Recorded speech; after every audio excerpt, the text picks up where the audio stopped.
बोलो कृष्ण कन्हैया लाल की, भागवत भगवान की। कृष्णं नारायणं वन्दे, कृष्णं वन्दे पृथासुत,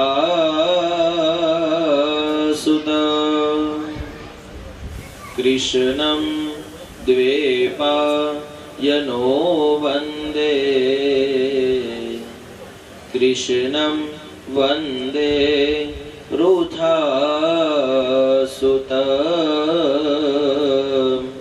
कृष्णं वन्दे पृथासुत। अथ श्रीसुत उवाच। पुनः कथानी अंदर प्रवेश करिए। चतुर्थ स्कंद આપણે પૂર્ણ કર્યો। પાંચમા સ્કંદની અંદર પ્રવેશ। પાંચમા સ્કંદનો પ્રથમ શ્લોક સુખદેવજી બોલે છે, પ્રિયવતો ભાગવત આત્મારામમ કથા મુને, ગૃહે રમત યન્મૂલ કર્મ બંધ પરાભવ। હે પરીક્ષિત રાજન, હું તને જે આ સ્કંદ કહું છું, આ સ્કંદનું નામ છે સ્થાન લીલા। સ્થાન લીલા સ્કંદ છે। અહીંયા પ્રિયવ્રતનું આખ્યાન કીધું છે। કીધા ને મનુના બે પુત્ર ઉતાનપાદ અને પ્રિયવ્રત। ઉતાનપાદનું આપણે જીવન ચરિત્ર જોઈ ગયા। હવે પ્રિયવ્રતનું જીવન ચરિત્ર બતાવે છે। મનુની ત્રણેય દીકરીઓનું જીવન ચરિત્ર જોયું, ઉતાનપાદનું જોયું, મનુના વંશના છેલ્લા ચરિત્રનું આ વર્ણન જે પ્રિયવ્રત રાજાનું છે। કથા એવું કહે, પ્રિયવ્રતનો અર્થ એવો છે જેને વ્રત પ્રિય છે તે પ્રિયવ્રત। આ પ્રિયવ્રત નામનો રાજા હાલતા ચાલતા બેસતા ઉઠતા પોતાના જીવનની અંદર બહુ બધા વ્રતો કર્યા છે। એવો પવિત્ર રાજા હતો। કથા એવું લખે છે, પ્રિયવ્રતને ત્યાં 10 પુત્રો થયા છે। તેમાંથી 3 પુત્ર વિરક્ત થયા છે, બાકીના 7 પુત્ર અલગ અલગ ખંડના રાજા બન્યા છે। વિરક્ત એટલે 3 પુત્રને ભક્તિ લાગી અને પ્રભુ તરફ વળી ગયા, અને 7 પુત્ર વધ્યા। એક એક ખંડના 7 ખંડ છે ને, એક એક ખંડના રાજા બન્યા છે, નાયક બન્યા છે। અને પ્રિયવ્રત ભગવત ભજનને માટે પછી વનમાં જાય છે। પોતાનું જીવન ચરિત્ર ચલાવી વનની અંદર જે ભગવાનનું તપ કરે છે। સમજો, જ્યારે જ્યારે કોઈ રાજાની કથા આવે છે અને સમય છે એ પૂરું થાય છે, ત્યારે તે વનમાં જાય છે। આ કથા મને તમને સમજાવે છે, પણ હજી મને તમને મગજમાં બેઠવું નથી। લગભગ ઈ વાત બેસશે નહીં।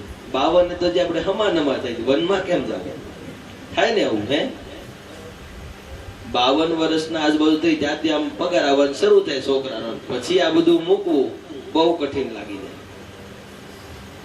દરેક રાજાઓ સમજાવે, પણ મારી બુદ્ધિ પ્રમાણે તમને સમજાવું તો વનમાં જવાની જરૂર નથી, પણ સંસારમાં રહીને પણ વન માર્યો।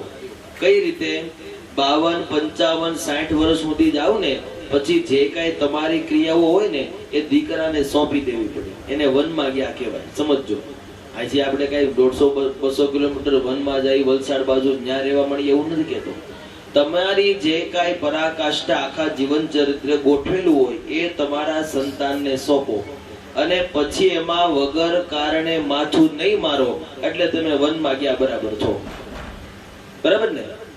હવે 80-90 વર્ષના થાય તો એમ કે તારો 1લી તારીખે પગાર આવી પહેલા મારા હાથમાં આવવો જોઈએ, અને પછી હું કહું ત્યાં જ આવવો જોઈએ, તો તમારા જીવનમાં ધૂળ પડી છે। સમજો, કોઈ પણ હોય પછી તમને તમારા જીવન પ્રત્યે લાગેલી માયા અમુક સમયે છૂટવી જોઈએ।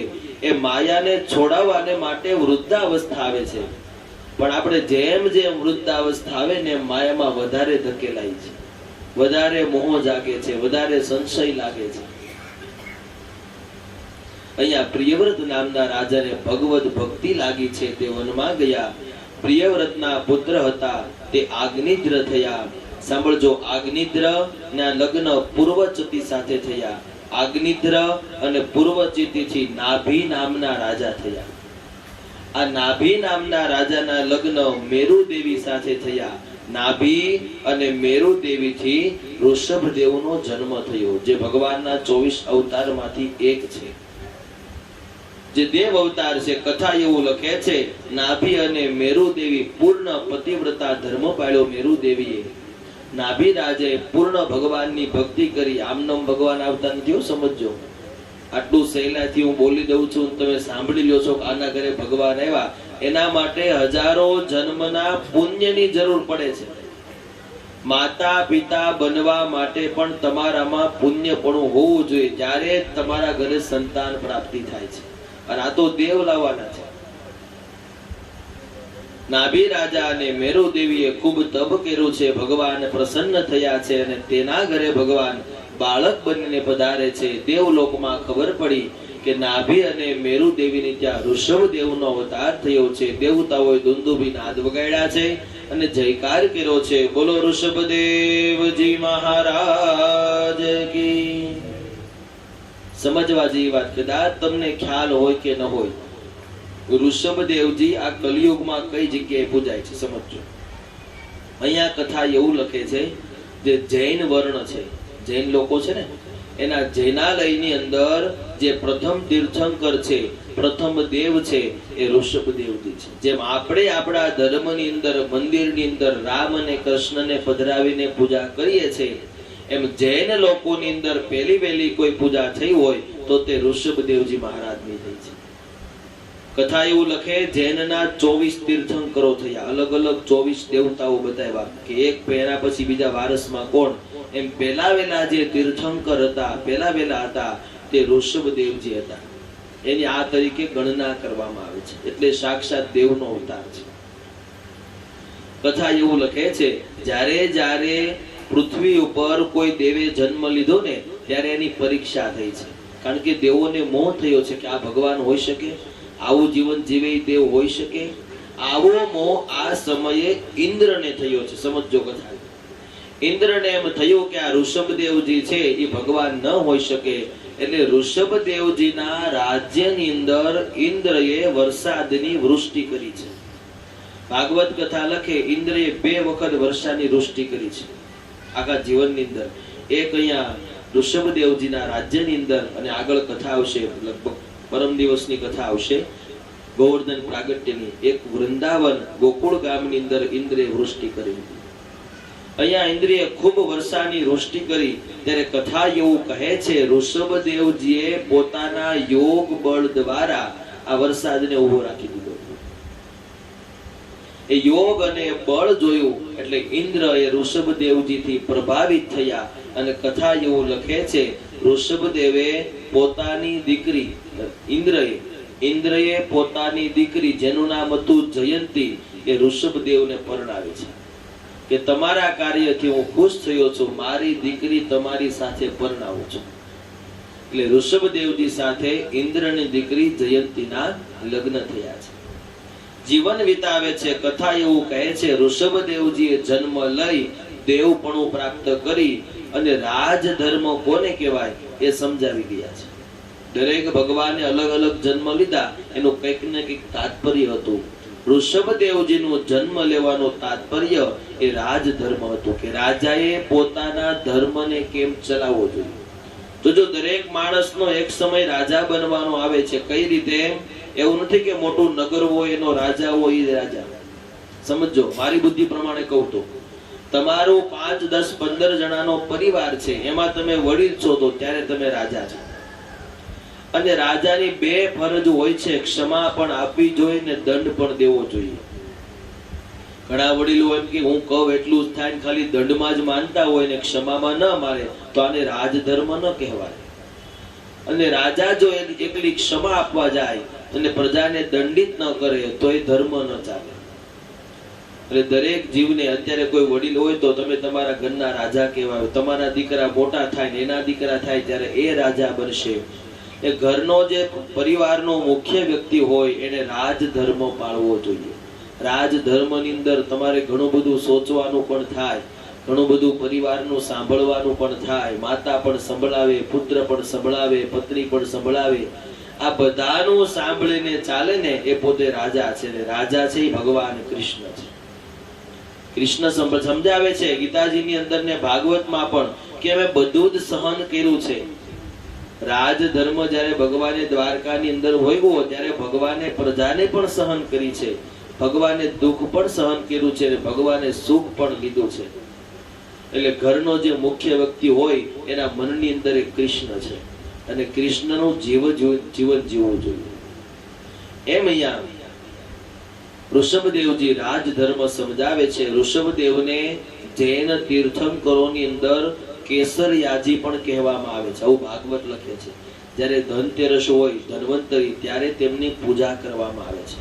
અહીંયા ઋષભદેવજીના જન્મ કર્મની કથા કહે, આગળ કહે છે, ધ્યાન દઈને સાંભળો. ઋષભદેવજીના ઘરે 100 પુત્રો થાય છે. 100 પુત્ર થયા, એમાંથી 81 પુત્રો કર્મકાંડી થયા, બીજા 9 થયા તે 9 યોગેશ્વર થયા. 9 યોગેશ્વરની કથા આવે છે. એ 9 પુત્ર એ ઋષભદેવજીના ઘરે જન્મેલા પુત્ર હતા, તે 9 યોગેશ્વર થયા. બીજા બધા કર્મકાંડ કર્યા, જે બીજા બધાએ પોતાનો સંસાર ચલાવ્યો. આમાંથી જે મોટો દીકરો હતો એનું નામ ભરત હતું. ભરત રાજાનો અહીંયા ચરિત્ર આવે છે. મારી મતિ બુદ્ધિ પ્રમાણે જોવા જાવ તો આખા ભાગવતની અંદર મને ગમતી કોઈ કથા હોય, મને પોતાને એકને, તો આ ભરત રાજાની છે. બહુ સરસ કથા, અને આ કથા સમજાવે છે. આ કથાને આપણે લેવી છે. બીજી એક વાત તમને સમજાવું. આ કથા ગમે ત્યાં જાય, આ કથાને ગમે ત્યારે કહી શકાય. મારે જેવડી કેવી એવડી કહી શકાય. એટલે આજે આપણે વામનજી સુધી ધીમે ધીમે પહોંચશું. આજની કથા રહી જાય તમ તારે કાલ કરશું. છેલ્લે એમ થાય કે વામનજીનો સમય થયો ત્યારે સીધા આપણે વામનજી પાસે જાશું અને અત્યારે ધીમે ધીમે કથા લઈશું. એક પણ કથા તમને નહીં કહું એવું નહીં બને, એ મારી ફરજ છે. પણ આજે કહું, કાલે કહું, છેલ્લા દિવસે કહું, તમને કથા કશી પાકું છે. બરાબર? કેતો જાય તમ તારે કયા સ્કંદમાં, કઈ જગ્યાએ, કયા અધ્યાયમાં કથા આપણે મૂકીએ છીએ અને એ કથા પાછો ક્યારે કહું છું. બરાબર? અત્યારે આપણે ભરતજીની કથાને સાંભળવી છે. આ ભરતજીની કથા તમને જીવન જીવવાને માટે ખૂબ ઉપયોગી છે. શરૂઆતની અંદર તેમને જ્યારે વક્તાના લક્ષણ કીધા, એની અંદર જે આસક્તિપણાની વાત હતી, એ વાત આ ભરતજીને લાગુ પડે છે. ઋષભદેવજીના મોટા દીકરા ભરતજી હતા. કથા એવું લખે, સૌથી મોટા દીકરા ભરતજી પોતાનું રાજપાટ પૂર્ણ કરી અને વનમાં ગયા છે. વનમાં ગયા પછી પણ સમજો, મેં વાત કરી ને હમણાં કે પૂરું થાય એટલે વનમાં જવાનું, ત્યાં જઈને પણ આસક્તિ ન લાગવી જોઈએ. સમજો, ઘણા બધા વડીલો અહીંથી એમ થાય કે ભાઈ આપણે ઓલા સરકારે બનાવ્યા ને શાંતિ દૂત, શાંતિ શું છે, શાંતિ કુંજ ને એવું કઈ, ત્યાં જઈને પણ તમારે જો સુવિધા જોતી હોય તો ઘર તો બધું છે જ. તમે અહીંથી જાત્રા કરવા જાઓ અને બધી સુવિધા સજ્જ કરીને જાઓ તો પછી ઘરે તો એ બધું મળે જ છે. થોડુંક વેઠવા માટે જાત્રા કરવા જવાનું હોય. એમાં ભરત રાજા વનમાં જાય છે. ગંડકી નદીનો કિનારો છે. પુલહાશ્રમની અંદર જઈ અને તપ કરે છે. તપ કરતા હતા. ધીમે ધીમે કથા એવું લખે છે, 2 દિવસ ગયા, 5 દિવસ ગયા, 10 દિવસ ગયા, થોડો સમય વીત્યો. સવારના પહોરની અંદર ભરતજી તપની અંદર બેઠા છે. આશ્રમ છે, સામે ગંડકી નદીનો કિનારો છે અને ત્યાં એક વાત બને છે. અહીંયાથી આ કથાની શરૂઆત છે. ગંડકી નદીનો કિનારો છે, એક વાત બની. એક મૃગલી, એક હરણી, એ ગંડકી નદીની અંદર જળ પીવાને માટે આવે છે. જળ પીવાને માટે આવી અને એ હરણીને પૂર્ણ માસનો ગર્ભ હતો, પેટમાં ગર્ભ હતો અને જળ પીતી હતી. કથા એવું લખે છે, એ જળ પીતી હતી ત્યારે અચાનક ત્યાં સિંહની ગર્જના થાય છે. સિંહની ગર્જના થઈ. આ હરણીએ સાંભળ્યું અને થયું કે મારી આજુબાજુમાં ક્યાંક સિંહ છે અને હમણાં આવીને મને ખાઈ જશે. સિંહની ગર્જના થઈ એટલે ગર્જનાની સાથે અહીંયા હરણી પણ બીવા લાગી અને સામે પેલો ભરત રાજા, એની પણ આંખ ખુલે છે. એટલે હરણી ભાગવા જાય છે. બીકમાં જે હરણી ભાગવા ગઈ એટલે ગંડકી નદીના કિનારા ઉપર જળની અંદર એનો જે ગર્ભ હતો એ ગર્ભ સરી જાય છે અને ત્યાં તે હરણીના બચ્ચાનો જન્મ થયો, જેને મૃગલું પણ કહેવાય. આ રાજાએ પોતાની નરી આંખે જોયું અને જે હરણી હતી ત્યાંથી ભાગી ગઈ સિંહની બીકે. બચ્ચાનો જન્મ થયો, બચ્ચું ત્યાં કિનારે ઊભું છે, રાજા તરત ઊભો થયો અને બચ્ચાને એના હાથમાં લઈ લીધું. હમણાં કદાચ સિંહ આવશે તો આને ખાઈ જશે. આટલી વાત બની. બપોર પડી, સાંજ પડી. એ જે બચ્ચું હતું જે હરણીનું, એને રાજાએ એનું સેવન કર્યું, જે કાંઈ ફળફાન કતું ખાવાનું હતું એ બધું આપ્યું. 1 દિવસ ગયા, 2 દિવસ ગયા, 5 દિવસ ગયા. આ રાજા હવે હરણના બચ્ચાને મૂકતો નથી, કારણ કે આ મારા શરણે આવ્યું છે. જો આને છોડી મૂકો તો આને કોઈ ખાઈ જશે. જો આનું નામ છે આસક્તિ. રાજા પોતાની બધી આસક્તિ છોડી અને વનમાં ગયા હતા અને પાછા એ હરણમાં ફસાઈ જાય છે. 5-15 દિવસ ગયા, મહિનો ગયો, 2 મહિનો ગયો. કથા એવું લખે છે કે હવે રાજાને એ હરણ વગર ચાલે નહીં. હરણનું બચ્ચું થોડું મોટું થયું, રમત ગમત કરો. એને હરણના બચ્ચાને પણ એમ થયું કે મારે આ રાજા હારે જ રહેવાનું છે, કારણ કે જન્મ છે એને રાજાને જોયેલો. એટલે એને પણ ખબર ન પડી કે મારે વનમાં જવું જોઈએ. એ પણ એટલા આશ્રમમાં ફેરા કરે. હવે રોજનો ક્રમ થઈ ગયો. સવારે જાગે એટલે રાજા હરણને ગોતે, હરણ રાજાને ગોતે. આમ છતાં છતાં કથા એવું લખે છે, એક વખત રાજા સવારમાં તપમાં બેઠા છે. ભાગવતની કથા છે, કોઈ દ્રષ્ટાંત કે વાર્તા નથી, સમજજો. રાજા તપમાં બેઠા છે ને આખું હરણનું ત્યાંથી ઝુંડ નીકળે છે. 5, 15, 25 હરણ નીકળ્યા. આ હરણે જોયું કે આ બધા મારી જેવા છે, આ રાજા મારી જેવો નથી. મારી જેવા હોય ને એની હારે મારે રહેવાય. આવી અને બુદ્ધિ આવી અને હરણ, એ જે હરણનું ટોળું જાતું હતું એમાં ભળી ગયું અને એની હારે નીકળી ગયું. બપોર પડી, રાજા તપમાંથી ઊભા થયા. હરણ કરીને ગોતવા લાગે છે. સાંજ પડી, બીજો દિવસ થયો. એમ થયું કે હમણાં આવશે. હરણ પાછું આવતું નથી. આનું નામ શું છે? આસક્તિ. સાંજ પડે ને તમને તમારા પરિવારનામાં કોઈનામાં આસક્તિ લાગે તો સમજવું એ બહુ ખોટી વાત છે. 2-5 દિવસ ગયા. રાજા એટલો બધો દુઃખી થયો કે રાજા મરવા પડે છે, હરણ કરતો. એના માટે હરણ સિવાય જીવનમાં બીજું કાંઈ હોય જ નહીં. આટલી બધી આસક્તિ લાગી ગઈ. કથા એવું લખે કે હરણનું નામ લેતા લેતા આ ભરત રાજાનો જીવ જાય છે. અને કથા એવું લખે ભાગવતજી, અંતે યામતી સા ગતિ. સાંભળજો, યામતી સા ગતિ. અંતે જતા જતા તમારા મનમાં જે વિચાર હોય એ તમને બીજા જન્મમાં મળે છે. આ રાજા હરણ કરતો ગયો અને બીજો જન્મ એનો હરણનો થાય છે. કથા એવું લખે છે. એટલે ગ્રંથકારો કહે છે કે અંત સમયે પ્રભુને યાદ કરવા. હરણ કરતા એનો જીવ ગયો. એ જીવ હરણના યોનિની અંદર આવ્યો. હરણ યોનિમાંથી પાછી એને ખબર પડી ગઈ કે મેં જે ગતિ મેળવી તે પ્રમાણે મને હરણનો જન્મ મળ્યો છે. એનો પાછો બીજો જન્મ થયો. કથા એવું લખે છે, ત્રીજો જન્મ. પેલો ભરતજીનો, બીજો હરણનો અને ત્રીજો જન્મ અંગીરા ગોત્રમાં એક બ્રાહ્મણના ઘરે થાય છે. પાછો મનુષ્ય જન્મ મળે છે. ત્યાં પણ એનું નામ ભરત પડે છે. પણ ભગવાનની કૃપા એવી થઈ છે, સમજો, ત્યાં એને પૂર્વ જન્મ યાદ છે કે કોઈનામાં આસક્તિ લગાડવાની નથી, નકર હરણનો જન્મ મળશે. આ રાજાને યાદ રહી ગયું છે. જન્મતાની સાથે આ રાજા મોટો થયો. ભરતના એનું નામ પડ્યું. બીજી એક ભાગવત કથા એવું લખે છે કે આ ભરત રાજાના નામ પરથી જ આપણા દેશનું નામ ભારત દેશ છે, એવું ભાગવતજી લખે છે. ગ્રંથકારો પણ વિદ્વાનો કહે છે. હવે આ રાજાને આ જન્મમાં કોઈ પરિવાર, ભાઈ ભાડું, માતા પિતા કોઈની સાથે કાંઈ લેવા દેવા નથી.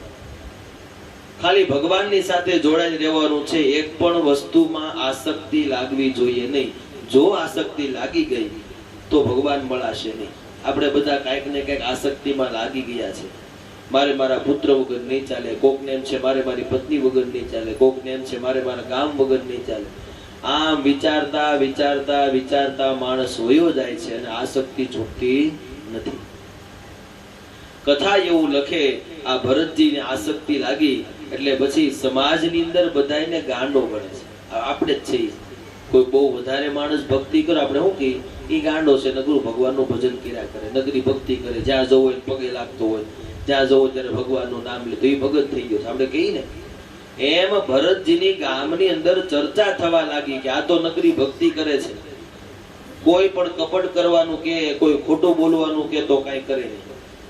ઘર પરિવારના લોકો એમથી થાકી ગયા કે આ કઈ કામ કરતો નથી, આપણને કઈ કામ લાગતો નથી, એ કામ કરો આને ખેતરે મોકલી દો.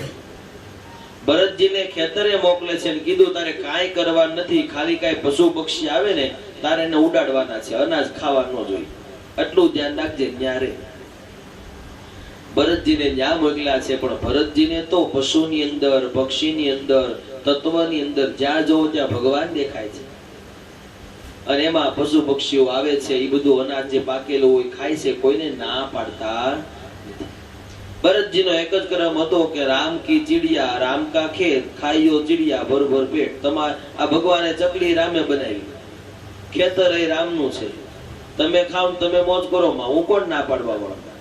આવી ભરતજીને ભક્તિ લાગી, કોઈને ના પાડે ન્યાથી એને કાઢી મૂક્યા. ભાઈ તો અમારા ઘરથી પરિવારથી આગો વયો જાય. જોજો પરિવારની આ ભૂલ છે, આપણે પણ આવી ભૂલ કરીએ છીએ. કીધું ને પહેલા દિવસે છોકરો ક્યાંક ભક્તિના માર્ગે જાય ને એટલે તરત માતા પિતા ટેન્શનમાં આવી જાય કે આ ભગવાનમાં ગયો એમ કરી. જો ભગવાન પાસે એને જવાનું જ હશે અને ભગવાનની ભક્તિમાં જોડાવાનું જ હશે, તો તમે કે હું કઈ રોકી શકવા વાળા ગમે તેટલી મથામણ કરશો. એમ અહીંયા ભરતજીને ત્યાંથી કાઢી મૂકે છે. ભરતજી વનમાં રહેવા લાગ્યા, ભગવાનનું ભજન કીર્તન કરે, પોતાનું જીવન વિતાવે. કથા એવું લખે છે, અહીંયા એક વાત બને છે.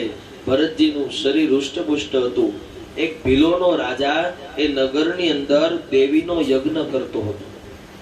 દેવીનો યજ્ઞ કરતો હતો અને એ સમયમાં એવું હતું, યજ્ઞ થાય ને ત્યારે સાક્ષાત નર બલિ ચડાવતા વર્ષે એક વખત. તો કોઈ દિશા નક્કી થાય કે આ પૂર્વ દિશાની અંદર તમે ચાલો અને કોઈ પેલો પુરુષ મળે એને લઈ આવો ને એને આપણે બલિ ચડાવી દઈએ. આવું થતું. એક હરિની માતાજીની કૃપા હશે તો કથા એવું લખે, એ ભીલોનો જે રાજા હતો એને જે સૈનિકોને મોકલ્યા એને પહેલા વેલા ભરતજી મળ્યા બલિ ચડાવવા માટે. ભરતજી મળે છે. ભરતજીને કોઈ એમ કે કાંઈ ચાલો તો કે હાલો, કોઈ ના હતી નહીં. ભરતજીને કીધું કે ચાલો તમારી બલિ ચડાવવાની છે. કે કાંઈ વાંધો નહીં, દેવીની ઈચ્છા હશે. બલિના બાચને ચડાવવામાં આવે છે. બે હાથ જોડી ભરતજી સામે મહાકાળી માતાનો યજ્ઞ હતો. ભગવતી મહાકાળીને પ્રાર્થના કરે છે કે માં, તમારા માટે આપવું હોય તો તમારા માટે આ જીવન સમર્પિત કરવા તૈયાર છું, પણ આ હિંસા છે ને એ હિંસા મને પસંદ નથી. તમારે આમનામ લેવો હોય તો મને લઈ જાઓ, તમારા માટે જ આ જીવન છે, તમારા માટે જ આ શરીર છે, પણ હિંસાથી મારે મરવું નથી. આ વાત દેવીને પણ લાગી ગઈ. કથા એવું કહે છે, મહાકાળી જ્યાં ભરતજીને મારવા જાય છે ત્યાં મહાકાળી માતાજીની મૂર્તિ ફાટે છે. એ યજ્ઞ ત્યાં બંધ થાય છે. ત્યારથી પછી ત્યાં નર બલિ ચડાવવામાં આવતી નથી. નર બલિ ન ચડી ત્યાંથી નીકળી પાછા ભરતજી હાલતા થઈ જાય છે. પાછું ભગવાનનું ભજન કરે, કીર્તન કરે. હવે અહીંયા કથાનો છેલ્લો મર્મ છે. આ કથાની અંદર એક વાત બને છે. ભરતજીનું નામ આ યુગની અંદર જે પરિવાર હતા ને એને જળ કહેવા મળ્યા, એટલે એને જળ ભરત કહેતા. આગલા જન્મમાં ભરતજી હતા, એનાય ભરતજી બીજા જન્મમાં જળ ભરત તરીકે ઓળખાય છે. ઘણીવાર આપણે કહીએ કે આ જળ જેવો છે, એમ એની બુદ્ધિને જોઈ લોકો એને જળ ભરત કહેવા મળ્યા. એ જડ ભરતજી વનની અંદર વિચરણ કરતા હતા. એવામાં ત્યાં એક રહુકણ નામનો રાજા આવે છે. આ રાજા કપિલ મુનિના આશ્રમમાં જ્ઞાન લેવા જતો. જોજો ભગવાન કેમ ભેટો કરાવે છે. આ રાજા કપિલ મુનિના આશ્રમમાં જ્ઞાન લેવા માટે જતો હતો. પહેલાના સમયમાં, તે સમયમાં રથ ઘોડા નહોતા, પાલખીમાં રાજાને લઈ જતા. પાલખી લેવા માટે 4 જણા જોઈ. એ 4 જણા જતા હતા, એમાં એક જણને પગની અંદર વાગે છે, એટલે એક જણ પાલખી લેવા માટે ઘટે છે. રાજાએ કીધું કે ગામમાંથી કોઈ મળે ને તો શોધી લાવો, મને કપિલજીના આશ્રમમાં પહોંચાડો. અને આ સિપાહીઓ ગોતવા નીકળે ત્યાં પાછા એને જડ ભરતજી મળે છે. જડ ભરતજીને કીધું હાલો તમારું થોડું કામ છે. ભરતજી નીકળી જાય છે, હાથમાં પાલકી લીધી, ખબર નથી અંદર કોણ છે. તમારા ખભે ચડાવીને ચાલવાનું છે, આટલું કીધું ને ભરતજી ચાલવા લાગ્યા. પણ ભરતજીને કીધું એમ જ્યાં જોવે ત્યાં ભગવાન દેખાય છે. તે નીચે ચાલતા હતા ને, ધ્યાન એનું નીચે હતું. કોઈ કીડી દેખાય, કોઈ મકોડો દેખાય, કોઈ જીવજંતુ દેખાય એટલે તરત આમ પગ ઊંચો કરે, ઠેકડો મારે કે મારા પગે ઈ ન મરવું જોઈએ. બે ચાર વાર ઠેકડા માર્યા એટલે ઓલી પાલખી હલે. એ પાલખી હલે એટલે અંદર બેઠેલો રાજા રહુગણ કહે છે કે આ કોને ઉપાડીને લાવ્યા છે? રહુગણે જોયું તો હૃષ્ટપુષ્ટ શરીરમાં જડ ભરતજી હતા. અને રહુગણ સાંભળજો એવા શબ્દ બોલે છે કે આવો મોટો હૃષ્ટપુષ્ટ છે, આવી તારી મોટી મહાકાયા છે અને બરાબર પાલખી નથી પકડી શકતો. આટલું બોલે ત્યારે જડ ભરતજી મુખમાંથી બોલે છે, સાંભળો રાજા, જાડા પતલા કાળા ગોરા આ બધા તો શરીરના ગુણધર્મ છે, હું તો ભગવાન સાથે જોડાયો છું. આટલું વાક્ય બોલ્યું ને રહુગણે કીધું ઉભા રહો. કોઈ જેવો તેવો વ્યક્તિ હોય તો એના મુખમાંથી આવા વાક્ય નીકળે નહીં કે ભાઈ જાડા હોય કે પતલા હોય, કાળા હોય કે ગોરા હોય, ગમે એવા હોય, આ તો બધા શરીરના ધર્મ છે, એનાથી કઈ મતલબ નથી. ત્યારે રહુગણ રાજા જડ ભરતજીના ચરણમાં પડી જાય છે કે હું તો ઠેઠ કપિલ આશ્રમમાં જાઉં છું, તમે કોઈ દેવ પુરુષ લાગો છો. ત્યારે જડ ભરત અને રાજા રહુગણ બંનેનો સંવાદ થાય છે. આખું વર્ણન અહીંયા સર્જાય છે. છેલ્લે કથાનો મર્મ એવું કહે છે, આ જે રહુગણ નામનો રાજા હતો એ પૂર્વ જન્મનું હરણ હતું. શું કામ? એ હરણનું પણ જ્યારે મૃત્યુ થયું ને ત્યારે એને પણ રાજા રાજા રાજા કરતા કરતા એનો જીવ ગયો હતો. એટલે હરણને જ્યારે રાજામાં આસક્તિ લાગી અને આ રાજાને હરણમાં આસક્તિ લાગી એટલે ત્રીજા જન્મે ભગવાન બંનેનો ભેટો કરાવે છે. એટલે સમજો, આ કથા એવું સમજાવે કે જ્યારે જ્યારે જતા જતા તમને પ્રભુ પ્રત્યે આસક્તિ લાગશે ને તો એક જન્મે નહીં તો બીજા જન્મે, બીજા જન્મે નહીં તો ત્રીજા જન્મે ભગવાન અવશ્ય તમને એના ચરણમાં લઈ લે છે. જેમ રહુગણ રાજાને અને જડ ભરતનો મિલાપ કરાયો. આ કથાનો અંત અને આ કથાનો સાર મને તમને એવું સમજાવે, બની શકે ત્યાં સુધી કોઈ પણ વસ્તુમાં આસક્તિ હોવી જોઈએ નહીં. મારે આટલી વસ્તુ જોશે જ તે, આના વગર નહીં ચાલે. સાંજે 4 વાગે સવાર 7 વાગે ચા ન પીવું તો મારું આંખ ન ઉગડે, ન પીવું તો મને માથું દુખે. કેટલી વસ્તુ આપણે પકડીને બેઠા છીએ, કેટલું કેટલું. આ કપડા પહેરું તો જ મને ભાવે, આ પટ્ટો તમારે પહેરવો જ પડે નકર નો હાલે. હે, આ બધી આસક્તિમાં આપણે જોડાયા છીએ. તમે ખાલી 2-5 દિવસ કાઢો, તમે એમ કહો છો કે મારે આ વસ્તુ વગર નહીં ચાલે, તમે જાતે 5 દિવસે વસ્તુને બંધ કરો. 6થા દિવસે એના દ્વારા તમને કોઈ નુકસાન હશે નહીં, આ ગેરંટી છે. કારણ એ બધાને આપણે પકડ્યા છે, એને પકડીને આપણે બેઠા છીએ. આપણી જે ખોટી વૃત્તિ છે, આપણા ખોટા વિચારો છે, એને પકડીને બેઠા છીએ. એવી આસક્તિ લગાડો કે સવારે હું ધંધે જાશ, કે સવારે ભણવા જાશ, કે સવારે કામે જાશ, કે સવારે જાગીને ઘરનું કામ કરીશ એટલે 15 મિનિટ ભગવાન સામે બેઠા વગર મારે નહીં હાલે. આવું લ્યો નથી, એ તો મારે બેહવું જ પડશે. આવી આસક્તિ લગાડો. જ્યારે જ્યારે પ્રભુ પ્રત્યે આસક્તિ લાગશે ને ત્યારે તમને ભગવાન બીજે ક્યાંય મન લાગવા દેશે નહીં. અને જો બીજે મન લાગ્યું તો પછી ભગવાન આપણેથી આગા વયા જાય છે. માટે આ કથા સમજાવે, જો માણસમાં બધામાં કુટેવ હોય, મારામાં હોય, તમારામાં હોય, એ કુટેવનો ક્યારે નાશ કરવો, એ કુટેવનો કઈ રીતે નાશ કરવો એને તમારે સમજવાનું છે. મારે તમને કહેવાની જરૂર નથી કે તમારે કઈ કુટેવ છે, શું તમારામાં પ્રશ્ન પ્રોબ્લેમ છે. પોતે વિચારો, આંખ બંધ કરી તમારા જાતને પૂછો કે મારામાં હું ભૂલ છે.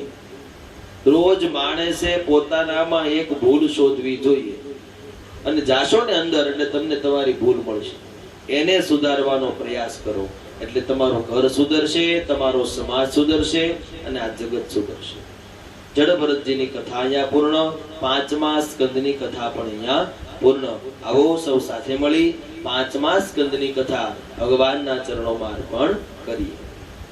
કાયેન વાચા મનસેન્દ્રિયૈર્વા બુદ્ધિયાત્મના વા પ્રકૃતિ સ્વભાવા કરોમિ યદિ सकलं परस्मै नारायणायेति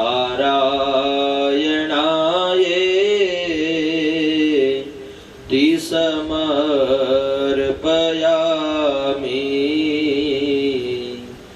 नारायणायेति समर्पयामि।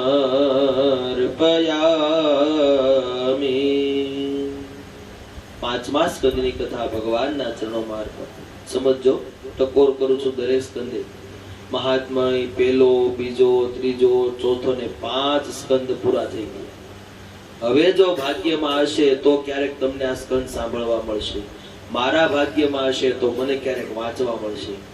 એમ ધીમે ધીમે ધીમે ધીમે આ સમયની ગતિ છે. ઘડિયાળના કાંટાની જેમ સમય ચાલતો જ જાય છે. એ સમયમાં પણ તમને આ પ્રભુરૂપી સમય મળ્યો છે. એ તકને ઝડપી લેજો.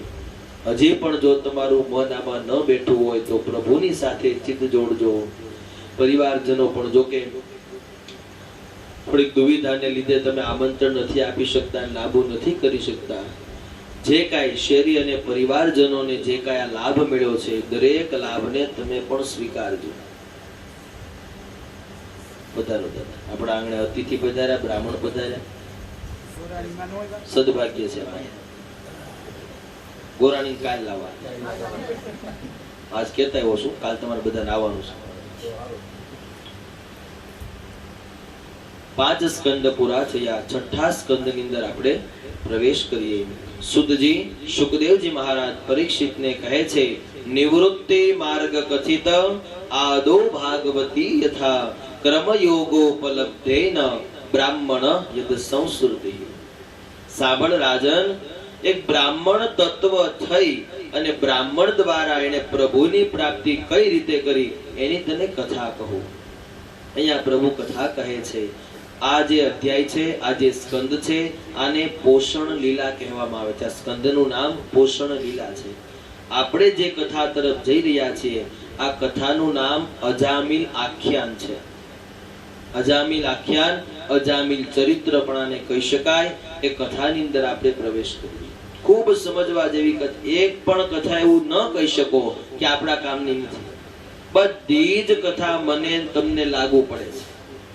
એ કથાની અંદર ઉતરો એટલે ખબર પડે કે આ કથામાંથી આપણે આ લેવા જેવું છે. એટલે અહીંયાથી બોલાયેલો એક એક શબ્દ મારા ને તમારા માટે છે. એવું નથી કે અડધી કલાકની કથા ખાલી દાદાએ કહી દીધી એમાંથી કઈ લેવાનું નહોતું. બધામાં કંઈક ને કંઈક લેવાનું છે. આખી ભાગવતમાંથી એકાદી કથા, એકાદી કથામાંથી એકાદું વાક્ય લઈ લેશો એટલે આપણી કથા સાર્થક. અજામિલ આખ્યાનની અંદર પ્રવેશ કરીએ. કથા એવું લખે છે, પૂર્વના સમયની અંદર કનોજ નામના ક્ષેત્રની અંદર એક અજામિલ નામે બ્રાહ્મણ રહેતો હતો. ખૂબ સુંદર સરસ કથા છે. તમારા જીવન જીવવાને માટે કામ લાગે એવી કથા છે. અજામિલ નામે બ્રાહ્મણ રહેતો હતો. દાસીપતિ આ બ્રાહ્મણ હતો. દાસીઓનો પતિ હતો. દાસી જેમ કે ને એમ કરતો હતો. સમજો, એવું નથી બ્રાહ્મણ હોય એટલે જ્ઞાની હો. વાત સમજો. હંમેશા દરેક માણસ પોતાના કર્મથી મહાન છે. હું બ્રાહ્મણ છું પણ મારા કર્મ દુરાચારીના હોય તો કાલ સવારે મને કોઈ ન બોલાવે. બરાબર ને? તમે કદાચ ગમે તે જાતિના છો, બ્રાહ્મણ કરતા પણ ઉચ્ચ કુળના સંસ્કારી હો તો લોકો તમારા ચરણમાં પડી જાય. હંમેશા કર્મને મહાન છે. બ્રાહ્મણ, ક્ષત્રિય, વૈશ્ય હોય કે શૂદ્ર હોય. તમે મને બેસાડો છે કે કર્મજન બેસાડો ને, ન કહેવાના વાક્ય મારા મુખમાંથી નીકળતા હોય તો કોઈ કાલ બોલાવે નહીં. આ હતો બ્રાહ્મણ પણ કર્મથી બગડ્યો છે. સમજો, દાસીપતિ હતો. દાસીઓ જેમ કે ને એમ પોતાનું જીવન ચલાવતો હતો. દુરાચારી હતો, પાપી હતો. હતો બ્રાહ્મણ પણ ભગવાન સાથે કાંઈ લેવા દેવા નહીં. આમ ને આમ પોતાનું જીવન નિર્વાહ ચલાવે છે. પોતાનું જીવન ધીમે ધીમે ધીમે ચાલતું થાય છે. કથા એવું લખે છે, એક સમયની વાત છે. આ અજામિલ બ્રાહ્મણના ગામની અંદર ચાતુર્માસ ચાલતો હતો અને સાધુ સંતો પધારે છે. સાધુ સંતો ચાતુર્માસની અંદર યાત્રા કરવા નીકળે. યાત્રા કરવા નીકળે, બપોરનો સમય થાય. આ ક્રમ પહેલાથી હતો, તમને ગામડાની ખબર છે. બપોરનો સમય થાય એટલે ગામના ચોરા પાસે આવે સાધુ સંતો. બાળકો સાંભળજો ખાસ. ચોરા પાસે આવે અને ચોરાની અંદર 2-5 જણા બેઠા હોય ને પૂછે કે ગામમાં કોઈ સારા ભગતનું ઘર હોય અથવા કોઈ પવિત્ર બ્રાહ્મણનું ઘર હોય તો અમને બતાવો, અમારે ત્યાં પ્રસાદ લેવો છે. આમ અજામિલના ગામના કનોજ ક્ષેત્રની અંદર સાધુ સંતોની આખી ટોળકી હતી અને એને અહીંયા ચોરે પૂછ્યું. ગામનો ચોરો એવી વસ્તુ છે, આ બધા છોકરાએ ચોરો જોયો ને, હે, ગામનો ચોરો એવી વસ્તુ છે, પહેલી વાત તો એ કોઈ દી ખાલી ન હોય, બરાબર ને. કોક ને કોક ઈ ચોરો ઈ હાટું જ બન્યો હોય ને, બેહવા હાટું. અમે ઘણી બધી જગ્યાએ ગામમાં હમણાં ભગવાનની કૃપાથી હવન કરવા જાય છે. આ વાત મેં જોઈ, સાંભળેલું છે મેં આવું, કારણ કે હું ગામડે નથી રહ્યો, મારો જન્મ જ સુરતમાં, અમારે મારું ગામ રાજપરા, પણ એની યારે અમારે કઈ કોઈ ઘર નથી એટલે ત્યાં જવાનું ન હોય. પણ આવું સાંભળેલું કે ગામનો ચોરો કોઈ દી ખાલી ન હોય. જ્યાં જાય ને ત્યાં અમે હવનની તૈયારી કરીને આમ લટાર મારવા નીકળી, ભાઈ કયું ગામ છે, કેવું છે, બધું જોઈ. એ ચોરે 2-5 આપણને થાય એ હાટું જ 2-5 જૈનમાં હશે, ચોરા હાટું. આવા લોકો ત્યાં બેઠા હોય, ખાઈને પાણી પાછા ચોરા પીવે જાય, ચોરે જાય ત્યાં પાણી પીવે. આટલા લોકોને એનું. હવે આ ગામનો ચોરો હતો એટલે ત્યાં 2-5 જણા બેઠા હતા. બીજી ચોરાની વિશેષતા એક એવી છે, ત્યાં 5 હારા અને 5 નરહા 2 પ્રકારના બેઠા હોય. બધા જ્ઞાની નો હોય અને બધા ગાંડાઈ નો હોય. એવામાં સાધુ સંતો આવ્યા. સાધુ સંતોએ કીધું કે કોઈ હારા વ્યક્તિનું ઘર બતાવો. જે 5 ગાંડા બેઠા હતા ને એને કીધું કે સાંભળો, અમારા ગામની અંદર અજામિલ નામનો બ્રાહ્મણ છે, બહુ પવિત્ર છે, અને તમારા જેવા સાધુ સંતોને ભાળે ને ત્યાં તો એની બહુ આગતા સ્વાગતા કરે છે. તમે ત્યાં જાઓ, ત્યાં તમને મજા આવશે. હકીકતમાં એવું હતું કે અજામિલના ઘરે ભૂલે ચૂકે સાધુ સંતો આવ્યા એટલે માર ખાઈને જતા હતા અને એને અજામિલનું સરનામું મળ્યું. પણ જ્યાં ભક્તિ હોય ને ત્યાં ભગવાન સાથે હોય. અજામિલના ઘરે પહોંચ્યા અને ભાગ્યવશાત અજામિલ ઘરે હતો નહીં. એની સ્ત્રી પતિવ્રતા નારી હતી. ઘણા બધા આવા છે અને એમાં સ્ત્રીઓની ભક્તિના કારણે પુરુષો તરી ગયા છે. સમજો, પુરુષમાં કાંઈ લેવાનું હોય ને આખી જિંદગી વીતી જાય, પણ બહેનોની ભક્તિની પાછળ એનું જીવન વીતી જાય છે. એવો અજામિલ હતો, પતિવ્રતા નારી હતી. સાધુ સંતો આવ્યા, બધાને બેસાડે છે. ટૂંકમાં કથાને લઈ લઉં તો બધાને બેસાડ્યા, બધાને જમાડ્યા, બધાએ ત્યાં સત્સંગ કીર્તન કર્યો અને છેલ્લે જવાની તૈયારી કરે છે ત્યારે અજામિલની સ્ત્રી કહે છે કે સાંભળો, મારા ઘરે થોડા દિવસ પહેલા એક દીકરાનો જન્મ થયો છે અને તમે પધાર્યા છો તો તમે એનું નામ પાડતા જાઓ. હજી મેં નામ નથી પાડ્યું. નામ પાડવાની વાત કરી. સાધુ સંતોના મુખે તો ભગવાનના નામ હોય એટલે સંતોએ કીધું, જા બેટા, તારા દીકરાનું નામ તું નારાયણ રાખજે. શું કીધું? સમજો બેનો ખાસ. તારા દીકરાનું નામ નારાયણ રાખજે. નારાયણ નામ રાખ્યું. સંતો ગયા. થોડી વાર થઈ, અજામિલ આવ્યો. ખબર પડી કે સાધુ સંતો આવ્યા હતા. એની સ્ત્રીને ખીજાવા લાગ્યો, મારવા લાગ્યો. શું કામ જમાડ્યા? જે કાંઈ થયું તે સાંભળો. બહુ પતિવ્રતા નારી હતી. એને ખબર હતી કે આને મારે ઉગારવાનો છે એટલે કીધું, જે કાંઈ થયું તે સાંભળો. આપણા દીકરાનું નામ નારાયણ પાડીને ગયા છે. તમને યાદ છે ને શું નામ પાડ્યું? તે કે નારાયણ. આમ તો ભગવાનનું નામ લેતો નહોતો.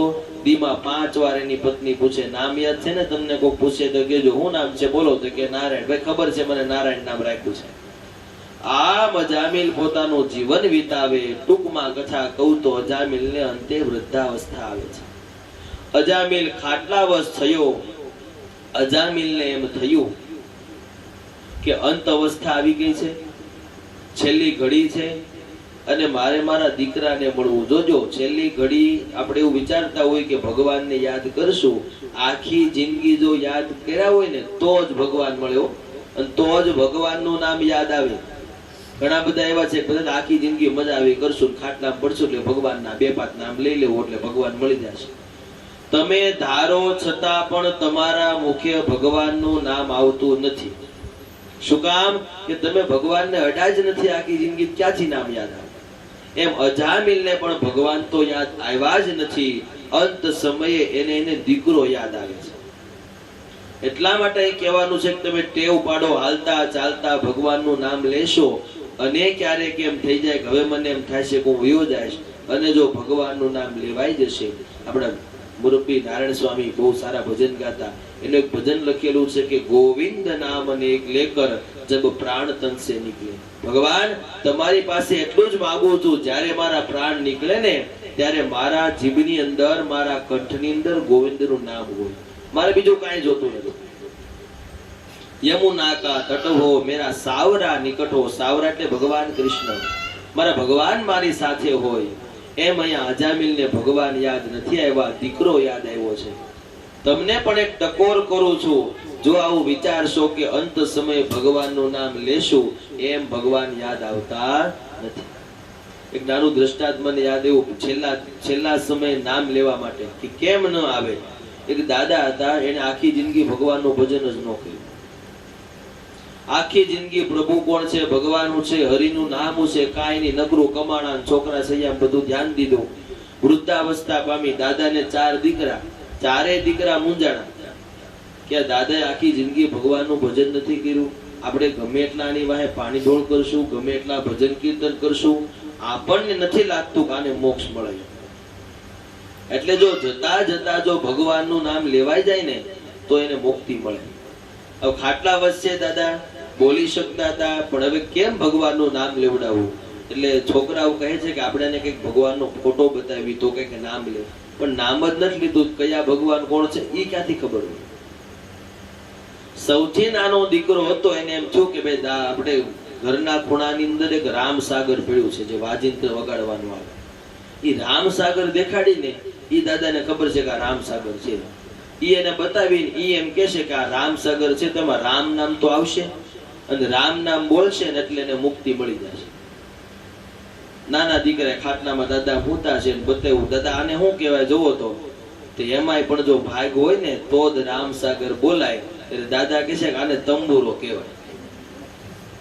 રામસાગર નું બીજું નામ તંબુરો છે, કે આને તંબુરો કહેવાય. એ સમય પણ દાદા રામનું નામ બોલી શક્યા નહીં. એટલે જો ભગવાનની કૃપા હશે તો બોલી શકશો, નકર ઘણા તંબુરા ભગવાન આડા લાવી દેશે. અજામિલને પોતાનો દીકરો યાદ આવ્યો અને કીધું કે હે નારાયણ, હે નારાયણ, અહીંયા આવ, અહીંયા આવ. કથા એવું લખે, અહીંયા એનો જીવ ગયો છે, એનો દીકરો આવ્યો કે ન આવ્યો એ ખબર નથી, પણ સાક્ષાત વિષ્ણુ પરમાત્માના દૂત એ અજામિલને લેવા આવે છે. આખી જિંદગી પાપ કર્મ કર્યું હોવા છતાં, શું કામ? એના દીકરાનું નામ નારાયણ હતું, અને અંત સમયે જતા જતા નારાયણનું નામ લેવાયું અને ભગવાનના દૂતો એને લઈ જાય છે. આ કથા મને તમને એવું સમજાવે કે જ્યારે જ્યારે અંત સમય હોય ત્યારે પ્રભુનું નામ લેવાથી, નારાયણ નામનો ઉચ્ચાર કરવાથી જીવને મુક્તિ મળે છે અને ભગવત પદની પ્રાપ્તિ થાય છે. પણ ક્યારે થઈ? દીકરાનું નામ નારાયણ હતું ત્યારે.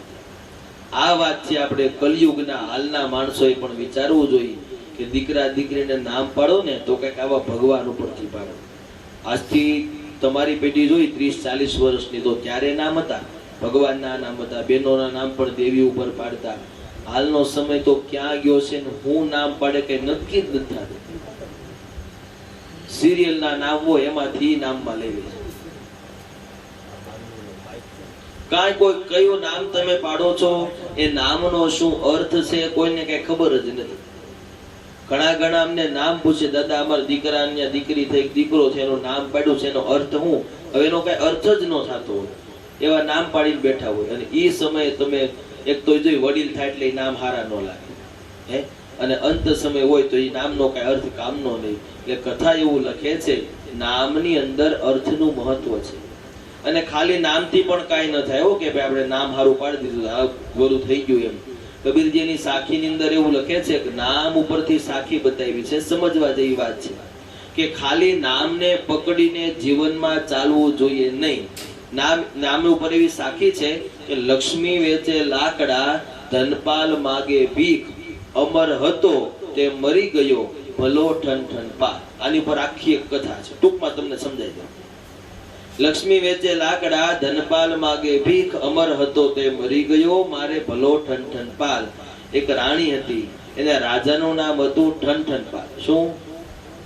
ઠન ઠન પાલ એટલે પૈસા વગર, જેની પાસે કઈ ધન ન હોય. આપણે કહીએ હવે ઠન ઠન ગોપાલ થઈ જાય, નાઈ લીધું, હે, એવો એ રાજા, પણ ખૂબ ધનવાન, પણ નામ ઠન ઠન પાલ.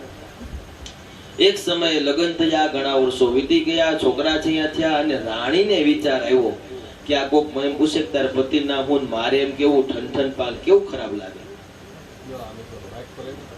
આ વાતથી વિચારીને એવું કહે છે, એક આપી દે પડ્યો અને બોલો ચંદન વાળું કઈ ગયો, પછી ચંદન આપું થાળી મૂકી દે, વ્યવસ્થા પેલા કરી નાખો. ચંદન ની વાટકી છે ને આ આપી દે, ચંદન ભસ્મ અને કંકુ આવી ગયું.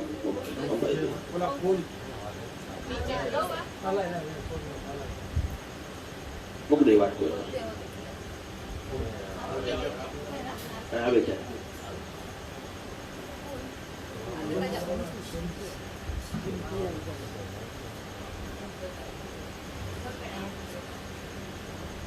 બોલો કૃષ્ણ કનૈયા લાલ કી. કથાની અંદર આપણે પાછા જઈએ તો ઠનઠનપાલ ની વાત થતી હતી. રાણીને વિચાર થયો કે ભાઈ આનું નામ આવું છે, મારે આની ભેગું રહેવું નથી. હવે એના મગજમાં ચક્કર શું હતું? નામનું. રાણી ઘરમાંથી નીકળી ગઈ, હાલતી હાલતી ગઈ તો એક સ્ત્રી મળે છે. એ સ્ત્રી લાકડા વેચતી હતી. એને નામ પૂછ્યું, તારું નામ શું છે? કે સ્ત્રી બોલે છે કે મારું નામ લક્ષ્મી છે.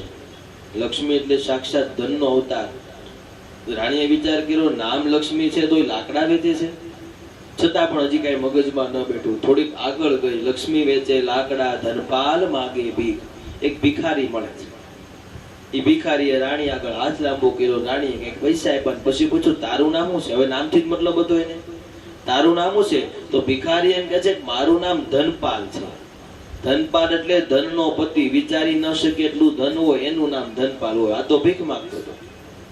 તોય રાણીએ વિચાર કર્યો કે મારું વિચારવા જેવું છે કે આનું નામ ધનપાલ છે તોય ભીખ માંગે છે. છતાં પણ આંખ ન ઉગડી. પાછી રાણી આગળ ગઈ અને એક સ્મશાન યાત્રા જતી હતી. સ્મશાન યાત્રા જતી હતી, એને પૂછ્યું કે ભાઈ આ કોનું મૃત્યુ થયું છે? કે એક પુરુષ ગુજરી ગયા છે. તો કે એનું નામ શું હતું? નામથી જ લેવા દેવા છે. હવે એનું નામ શું હતું? તો કે એનું નામ અમર હતું. અમર એટલે જેનું કોઈ દિવસ મૃત્યુ થાય નહીં, એને અમર કહેવાય. અને રાણીની આંખ ખુલી ગઈ અને પછી રાણી મનમાં વિચાર કરે છે ને એની ઉપરથી આ સાખી થઈ કે લક્ષ્મી વેચે લાકડા, ધનપાલ માગે ભીખ. અમર હતો તે મરી ગયો, આપણે પાછો ભલો ઠનઠન પાલ. રાણી પાછી નગરમાં જાય છે. ભલે ઠનઠન પાલ નામ હોય, બાકી આની હારે રહેવાય. નામથી કઈ મતલબ નથી. માટે આ કથા મને તમને એવું સમજાવે, જેમ અંત સમયે અજામિલે પ્રભુનું નામ લીધું અને ભગવદ ભક્તિની એને પ્રાપ્તિ થઈ, એમ આપણે પણ અંત સમયે ભગવાનનું નામ લઈ અને પ્રભુના ધામની અંદર જવું જોઈએ. આગળ અહીંયા એક વિશેષ દેવ કથા બતાવે છે. દેવતાઓના રાજા છે એ ઇન્દ્ર છે. ટૂંક કથા છે, ટૂંકમાં તમને સમજાવું. આખા જે દેવરાજ છે એ દેવના રાજા છે એ ઇન્દ્ર રાજા છે. એ ઇન્દ્ર અને દેવતાઓના ગુરુ છે એ બૃહસ્પતિ છે. જેમ આપણે આપણી મતિ બુદ્ધિ પ્રમાણે ગુરુ બનાવીએ, એમ દેવતાઓના ગુરુ છે એ બૃહસ્પતિ મહારાજ છે. એક વખત ઇન્દ્ર બૃહસ્પતિ મહારાજનો દ્વેષ કરે છે. જ્યારે જ્યારે માણસ ગુરુનો દ્વેષ કરે ત્યારે પછી ક્યાંયનો રહેતો નથી. અહીંયા ઇન્દ્રથી ભૂલ થઈ, બૃહસ્પતિને અપમાન કર્યું, બૃહસ્પતિને આસન ન દીધું. જેના ગુરુ હતા એ ગુરુનું અપમાન થયું એટલે બૃહસ્પતિ ત્યાંથી નીકળી ગયા અને કહેતા ગયા, આજ પછી હું તમારો ગુરુ નથી. દેવતાઓના ગુરુ બૃહસ્પતિ મટી ગયા અને કથા એવું કહે કે ગુરુ વગરના હોય ને એને નુગરા કહેવાય છે. દરેક દેવો નુગરા થઈ ગયા. વિચાર કરે ગુરુ કોને બનાવવા? ત્યારે કથા અહીંયા એવું લખે છે, ગુરુ બનાવવાની વાત આવી ત્યારે શુક્રાચાર્યને ખબર પડી. શુક્રાચાર્યએ દૈત્યોને કીધું આક્રમણ કરો. જેના જીવનમાં ગુરુ ન હોય ને એનો હંમેશા પરાજય થાય છે. દેવતાઓ પાસે ગુરુ નથી, તમે એને જીતી લેશો, જાઓ. દરેક દૈત્યો ત્યાં આવે છે, દેવતાઓનું રાજ લઈ લે છે. ઇન્દ્રનું રાજ પણ લઈ લીધું અને દેવલોકના રાજા એ રાક્ષસો થઈ જાય છે. દેવલોકના રાજા રાક્ષસો થયા. કથા એવું લખે, દેવતાઓએ ત્વષ્ટાને વાદ કરી. વિશ્વરૂપ નામના એક પુરુષે, એ વિશ્વરૂપ નામના પુરુષ, એના પુત્ર ત્વષ્ટા એ અહીંયા દેવતાઓના ગુરુ બને છે. ત્વષ્ટા દેવતાઓના ગુરુ બન્યા અને દેવતાઓના ગુરુ બનવાથી ત્વષ્ટાના પુત્ર વિશ્વરૂપ પાસે ગયા. તમે અમારા ગુરુ બનો. અને વિશ્વરૂપે ગુરુ બન્યા પછી અડધો ભાગ દૈત્યને આપ્યો એટલે કે રાક્ષસોને, અને અડધો ભાગ દેવતાઓને આપ્યો. આ ઇન્દ્રને ન ગમ્યું. સમજો વાત. ઇન્દ્રને ન ગમ્યું એટલે ઇન્દ્રએ વજ્રનો સંહાર કરી અને ત્વષ્ટાનો નાશ કર્યો. એટલે એને ગુરુ હત્યા લાગી. ગુરુની હત્યા એટલે બ્રહ્મ હત્યા થાય છે. ને સમજવા જેવી વાત, લગભગ તમને ખ્યાલ ને હોય, ભાગવતજી કહે છે ઇન્દ્રને જે બ્રહ્મ હત્યા લાગી એ બ્રહ્મ હત્યાને લઈ અને જીવી ન શકે. એટલે બ્રહ્માજી દ્વારા એને જ્ઞાન મળ્યું કે આ બ્રહ્મ હત્યાને સમજો, તને જે બ્રહ્મ હત્યા લાગી છે એને તું 4 ભાગમાં વહેંચી દે. અને એ આજે પણ આપણને જોવા મળે છે. કઈ કઈ છે? ઇન્દ્રને જે બ્રહ્મ હત્યા લાગી એને 4 ભાગમાં વહેંચી. વૃક્ષ હોય ને, મોટું વૃક્ષ, કોઈ પણ ઝાડવું મોટું હોય છે, મોટું, એ વૃક્ષની અંદર ગુંદર હોય, તમે જોયું હશે. એ વૃક્ષની અંદર જે ગુંદર થાય છે એ ઇન્દ્રએ આપેલી બ્રહ્મ હત્યા છે. બીજું, પૃથ્વીની અંદર જે ખાડા દેખાય છે, આપણને જ્યાં ગમે ત્યાં જાઓ, પૃથ્વીની અંદર જે જગ્યાએ ખાડો હોય એ ઇન્દ્રએ આપેલી બ્રહ્મ હત્યા છે. ત્રીજું, જળની અંદર જે શેવાળ બને છે, જળનો આપણે લીલ કહીએ ને, લીલ કે શેવાળ, એ જે દેખાય છે એ ઇન્દ્રએ આપેલી બ્રહ્મ હત્યા છે. અને સ્ત્રીઓની અંદર જે રજસ્વલા દેખાય છે, 4-5 દિવસ જે સ્ત્રીઓને માસિક ધર્મ આવે છે, એ ઇન્દ્રએ આપેલી બ્રહ્મ હત્યા છે. આ 4 ભાગની અંદર ઇન્દ્રએ દરેક અલગ અલગ બ્રહ્મ હત્યાને વહેંચી છે. બ્રહ્મ હત્યા વહેંચી દીધી. વિશ્વરૂપના પિતા ત્વષ્ટાને ખબર પડી કે મારા પુત્રને ઇન્દ્રએ માર્યો છે. ત્યારે ઇન્દ્રને મારે તેવો યજ્ઞ કરે છે. વિશ્વરૂપના પિતા ત્વષ્ટા યજ્ઞ કરે છે કે ઇન્દ્રના હાથે મરે ને એવો દીકરો ઉત્પન્ન કરો. કથાની અંદર વાત એવી બને છે, ટૂંકમાં તમને સંસ્કૃત ભાષાની પરિભાષા સમજાવી દો. ઇન્દ્રને મારે ને એવો દીકરો ઉત્પન્ન કરવાનો હતો, અને એની અંદર એને એક મંત્ર મળ્યો કે ઇન્દ્ર શતરો વિવર્ધસ્વ, ઇન્દ્ર શતરો વિવર્ધસ્વ, ઇન્દ્ર શતરો વિવર્ધસ્વ, આમ બોલી અને એને હોમ કરવાનો હતો. આવો હોમ કરે એટલે ઇન્દ્રને મારે ને એવો દીકરો ઉત્પન્ન થાય. સમજો ભાઈઓ ખાસ. અને આ બોલતા બોલતા વિશ્વરૂપના પિતા ત્વષ્ટા એનાથી ભૂલ થઈ. બોલવાનું શું હતું? ઇન્દ્ર શતરો વિવર્ધસ્વ. એ બોલતા બોલતા એને જે ઇન્દ્ર બોલવાનું હતું ને એને મોટું કરી દીધું. કઈ રીતે? ઇન્દ્ર શતરો વિવર્ધસ્વ. બોલવાનું એમ હતું ઇન્દ્ર શતરો વિવર્ધસ્વ, એની જગ્યાએ એવું બોલવા લાગ્યા કે ઇન્દ્ર શતરો વિવર્ધસ્વ. આટલો ખાલી ફેર પડ્યો એટલે અર્થનો અનર્થ થયો. અને એમાં એવું લખાણું કે ઇન્દ્રના હાથે મરે ને એવો પુત્ર ઉત્પન્ન થશે. ઇન્દ્રને મારવા માટે જે પુત્ર થવાનો હતો એ જ પુત્ર ઇન્દ્રના હાથે મરે એવો પુત્ર ત્યાં ઉત્પન્ન થયો. એ પુત્ર ઉત્પન્ન થયો તેનું નામ વૃત્રાસુર થયું. આ વૃત્રાસુર પ્રગટ થયો. કથા એવું લખે છે વૃત્રાસુર અને ઇન્દ્રનું યુદ્ધ થાય છે. દેવતાઓને પણ ખબર પડે છે આ મહાન મોટું યુદ્ધ છે, અને વૃત્રાસુર એમ જેમ તેમ મરે એમ નથી. ઇન્દ્ર પણ થાકી ગયો. મોટું યુદ્ધ થયું. બધા દોડતા દોડતા બ્રહ્માજી પાસે ગયા. આ વૃત્રાસુરને મારવા માટે કોઈ સાધન આપો. ત્યારે સમજો, વૃત્રાસુરને મારવા માટે બ્રહ્માજીએ કીધું કે જાઓ ગુર્જર પ્રદેશની અંદર, એટલે ગુજરાત રાજ્યની અંદર દધીચી નામના ઋષિ છે. એ દધીચી ઋષિના હાથમાંથી હાડકું લઈ અને એનું વજ્ર બનાવો તો આ વૃત્રાસુર મરશે. બધા દધીચી ઋષિ પાસે ગયા. દધીચી ઋષિને કાલાવાલા કરવા લાગ્યા, વખાણ કરવા લાગ્યા. આવું કોઈ દી કોઈની પાસે આવતું જ ન હોય અને વખાણ શરૂ થાય. મેં કીધું એમ તો સમજવાનું કે આપણો કઈક વારો પડવાનો, કઈક કામ હોય તો જ તમારી પાસે કોઈ નમતું આવે. બરાબર ને? દધીચી ઋષિ સમજી જાય છે કે જે કાંઈ કામ હોય તે બોલો, તમારે મારી શું જરૂર છે. ત્યારે કીધું કે તમારા હાડકામાંથી વજ્ર બનાવવાનું છે તો જ વૃત્રાસુર મરે એમ છે. દધીચી ઋષિએ પોતાની યોગાગ્નિ દ્વારા આત્માનું વિલન કર્યું. એના શરીરનું છેદન થયું. તેમાંથી વજ્ર બન્યું અને વૃત્રાસુર અને ઇન્દ્રનું યુદ્ધ થાય છે. હવે સમજો, વૃત્રાસુરને તો ખબર છે, પરમ ભક્તો હતો ભગવાનનો, એને તો ખબર છે કે આ વજ્રથી મારું મૃત્યુ નિશ્ચિત છે, પાક્કું છે, હું ગમે તે કરીશ. પણ ઇન્દ્ર બીવે છે. ત્યારે ઇન્દ્રને સમજાવે છે કે સાંભળ ઇન્દ્ર, તું સામી છાતીએ મારી સામે આવી જા.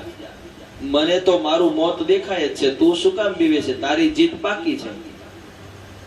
ત્યારે ઇન્દ્ર જ્યારે વજ્ર ઉગામે છે ત્યારે અહીંયા વૃત્રાસુર ભગવાનને વ્રજની અંદર એને ભગવાનના દર્શન થાય છે. અને વૃત્રાસુરે 4 શ્લોકમાં ભગવાનની સ્તુતિ કરી છે. જેમ કાલે આપણે બ્રહ્માજી દ્વારા 4 શ્લોકનું ભાગવત સાંભળ્યું ને, એમ વૃત્રાસુર દ્વારા પણ 4 શ્લોકી ભાગવત ગવાયું છે. એને ભગવાનની સ્તુતિ કરી છે કે ભગવાન બધા જ મોહમાયાથી નીકળી અને મને તમારા દર્શન થયા છે, મને તમારા ચરણમાં લેજો. ટૂંકમાં બતાવું તો ઇન્દ્રે વજ્ર ઉગામ્યું અને એ વજ્ર દ્વારા વૃત્રાસુરનો ઉદ્ધાર થયો અને મોક્ષ પદની પ્રાપ્તિ થાય છે. હવે કથા એવું લખે છે, સાંભળજો, તમને ને મને વિચાર આવવો જોઈએ કે આ વૃત્રાસુર કોણ, શું કામ વજ્રથી મરાણો, શું કામ આવીને એને મૃત્યુ પસંદ કર્યું. તો કથા એવું લખે છે કે વૃત્રાસુર પૂર્વ જન્મ, આગળના જન્મની અંદર કોણ હતો? ચિત્રકેતુ નામનો ગંધર્વ હતો.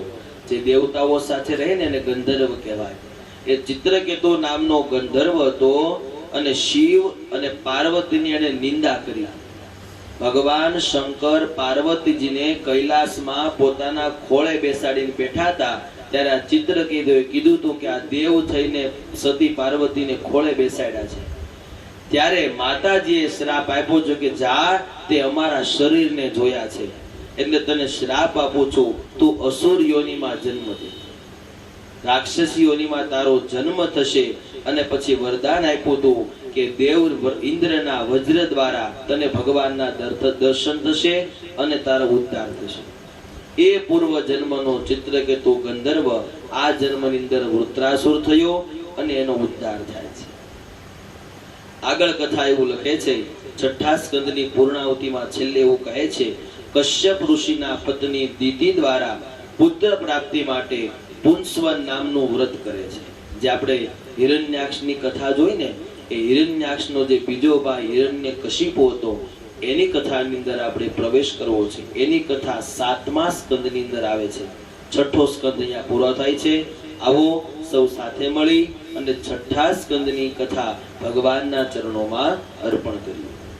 કાયેન વાચા મનસેન્દ્રિયૈર્વા બુદ્ધ્યાત્મના વા પ્રકૃતિ સ્વભાવા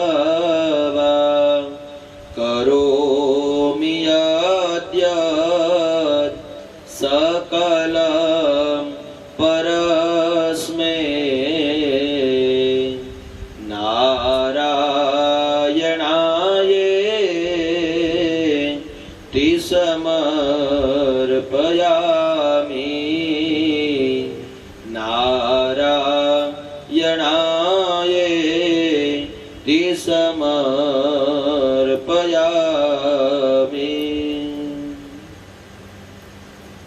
7મા સ્કંદની અંદર પ્રવેશ. એક કથા તમને અત્યારે કહેવાની છે, પ્રહલાદ ચરિત્રની. આપણી પાસે 20 મિનિટ છે હજી, છે ને? 11:30. પ્રહલાદ ચરિત્રની કથાને આપણે જોઈએ. પ્રહલાદ ચરિત્રની કથાને જોઈ સીધા આપણે વામનજી પાસે જશું. પ્રહલાદ ચરિત્રની કથા આ 7મા સ્કંદને વાસના લીલા કીધી છે અને એમાં પ્રહલાદનું ચરિત્ર બતાવ્યું છે. જે 2 ભાઈઓ હતા, જય અને વિજય, એને કીધું, કાલ તમે સાંભળ્યું ને કે ભગવાન સાથે વેર બાંધશો ને તો તમને ઝડપથી મુક્તિ મળશે. એમાંથી એક હિરણ્યાક્ષે વેર બાંધ્યું, પૃથ્વી લઈ ગયો તો ભગવાનનો સંહાર કરીને આવ્યા. એનો જે બીજો ભાઈ હતો હિરણ્યકશિપુ, એની અહીંયા કથા કહે છે. હિરણ્યકશિપુ ભગવાન વિષ્ણુ પરમાત્મા પાસે યુદ્ધ કરવા માટે તૈયાર થાય. એની પત્નીનું નામ હતું કયાધુ. કયાધુ નામની એને પત્ની હતી અને હિરણ્યકશિપુ અને કયાધુ આ બંને પોતાનો જીવન નિર્વાહ ચલાવે છે. ભગવાનને મારવા માટે, ભગવાન સાથે યુદ્ધ કરવા માટે હિરણ્યકશિપુ તપ કરે છે. સમજો, ગ્રંથકારો કહે છે કે મહાન ઘણા બધા દૈત્યોએ તપ કર્યા, આમાંથી 1 થી 3 નંબરની અંદર તપ આવતું હોય તો હિરણ્યકશિપુનો આવે છે. એટલું મહાન તપ કર્યું છે. કથા એવું લખે બ્રહ્માજીનું તપ કર્યું છે. હિરણ્યકશિપુએ વનમાં ગયો, મધુવનની અંદર જઈ હજારો વર્ષ તપ કર્યું. શરીર સુકાઈ ગયું. સુગ્રીવે કાનમાં માળા કરી દીધા અને બ્રહ્માજી ત્યાં આવે છે. સાંભળજો શું માંગ્યું છે. બ્રહ્માજી કીધું કે બોલ, તું દૈત્ય છે, તને અપાય નહીં, પણ તે તપ કર્યું છે, દેવતાઓની ફરજ પડે છે વરદાન આપવું, માગવું હોય તે માગ. ત્યારે હિરણ્યકશિપુ એવું કહે છે, મને અમરત્વનું વરદાન આપ. ત્યારે બ્રહ્માજી કહે છે, તું દૈત્ય છે, તને અમરત્વનું વરદાન મળે નહીં, બીજું જે માગવું હોય તે માગ. હવે હિરણ્યકશિપુની બુદ્ધિ કેટલી હતી સાંભળજો. અહીં લખેલું છે, હું બોલું છું, તમે કાનથી સાંભળજો. કેટલું કેટલું બ્રહ્માજી પાસે માગી ગયો છે. હિરણ્યકશિપુ બોલે છે, સાંભળો બ્રહ્માજી, પેન લેવું હોય, કાગળ લેવું હોય, જેવું હોય લઈ જાઓ, આટલી વસ્તુ મારે જોઈ છે, જો તમે અમરત્વ ન આપો તો. બ્રહ્માજી કહે છે, બોલવા મળે, તું જે આપ કહીશ ને એમાં તથાસ્તુ, અમરત્વ સિવાય. ત્યારે હિરણ્યકશિપુ બોલે છે, હું રાત્રે ન મરું, દિવસે ન મરું. પેલું આ માંગ્યું. શું કીધું? રાત્રે ન મરવો જોઈએ, દિવસે ન મરવો જોઈએ. હું ઘરમાં ન મરું ને બહાર ન મરું. સમજો, બુદ્ધિ આ દૈત્યની બુદ્ધિ છે. ઘરમાં પણ ન મરવો જોઈએ, બહાર જાવ ન્યાય ન મરવો જોઈએ. પછી લીલાથી ન મરું, સૂકાથી ન મરું. કોઈ લીલી વસ્તુથી મારું મૃત્યુ ન થવું જોઈએ, કોઈ સૂકી વસ્તુથી મારી મૃત્યુ ન થવું જોઈએ. પછી અસ્ત્રથી ન મરું અને શાસ્ત્રથી ન મરું. કોઈ અસ્ત્ર ચલાવે મારી ઉપર, એનથી પણ હું ન મરવો જોઈએ, અને કોઈ શાસ્ત્ર વેદ રૂપી મને મારવા તૈયાર થાય તો પણ હું ન મરવો જોઈએ. પછી કીધું, ધરતી ઉપર ન મરું, આકાશમાં ન મરું. સાંભળજો, ધરતી ઉપર ન મરવો જોઈએ, આકાશમાં ન મરવો જોઈએ. પછી માનવથી ન મરવું અને દેવથી પણ ન મરવું. કોઈ માનવ પણ ન મરે મારી જોવું જોઈએ, અને કોઈ દેવ પણ ન મારી શકે.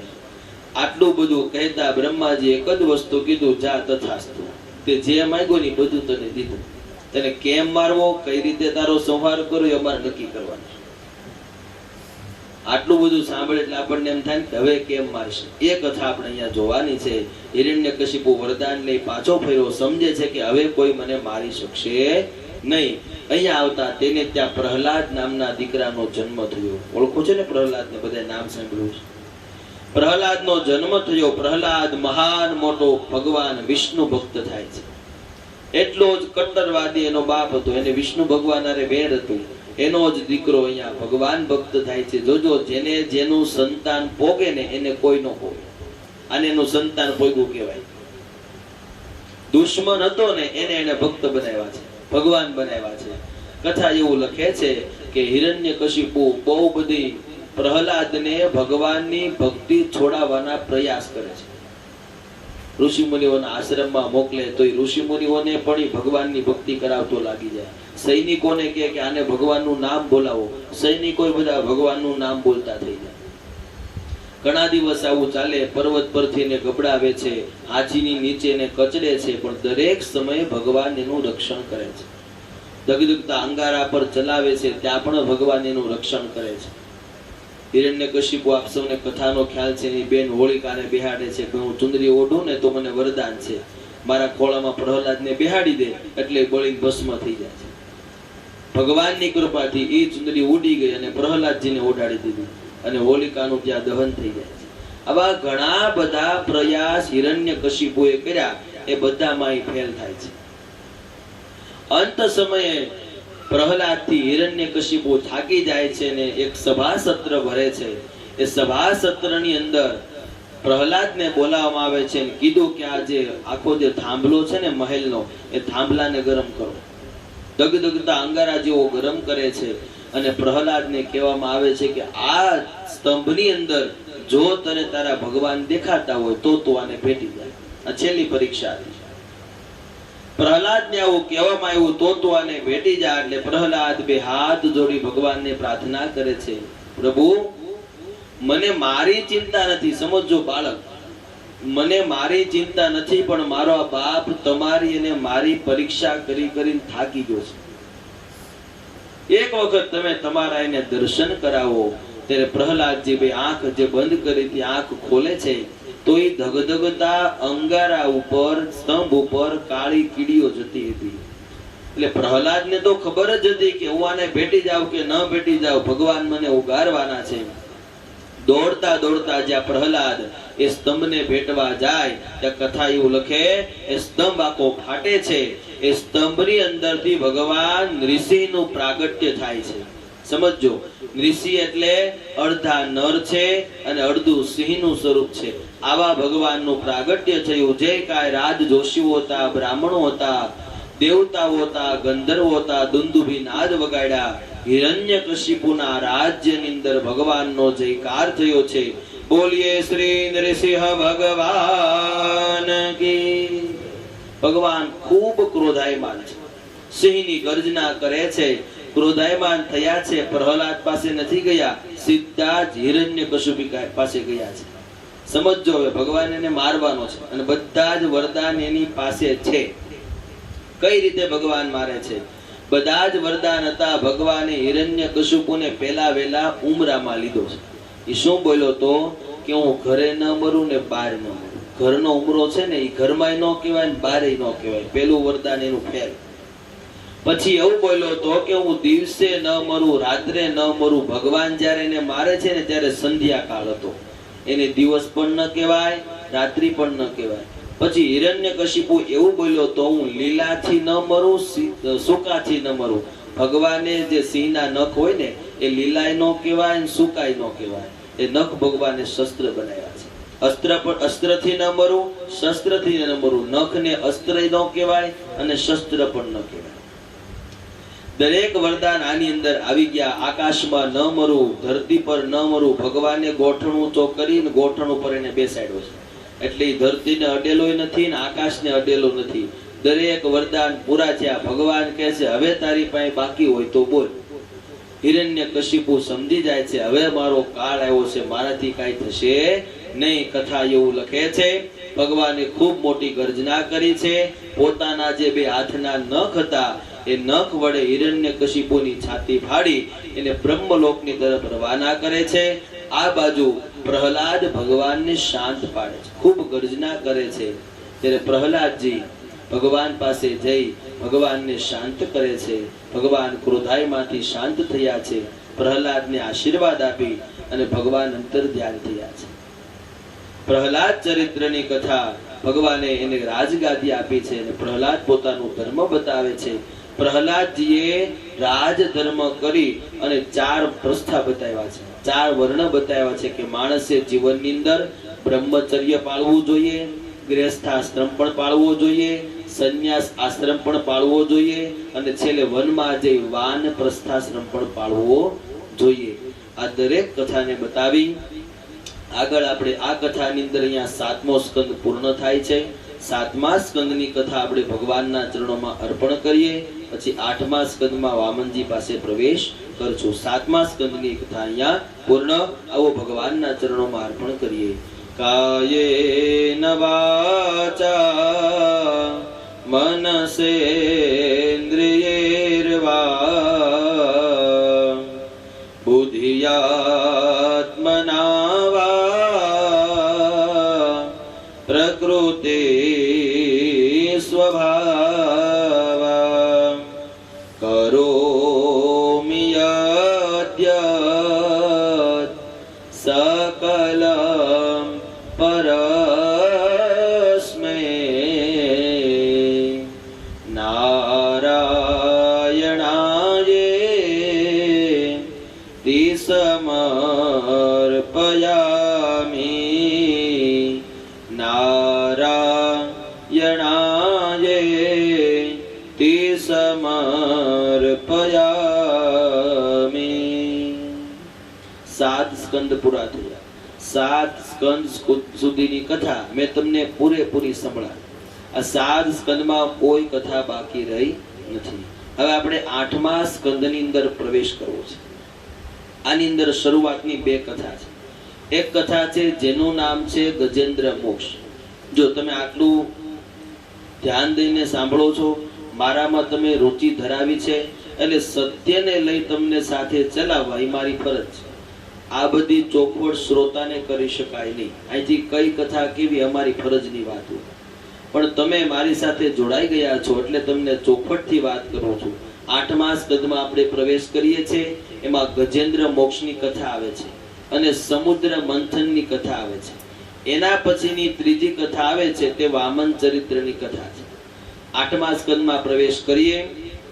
ગજેન્દ્ર મોક્ષ અને સમુદ્ર મંથન આ કથાને આપણે કાલે લઈશું. અત્યારે સીધા આપણે વામનજી પાસે જવાનું છે. ખોટા વામનજી હોઈ જાય એની પહેલા આપણે બોલે, બરાબર ને?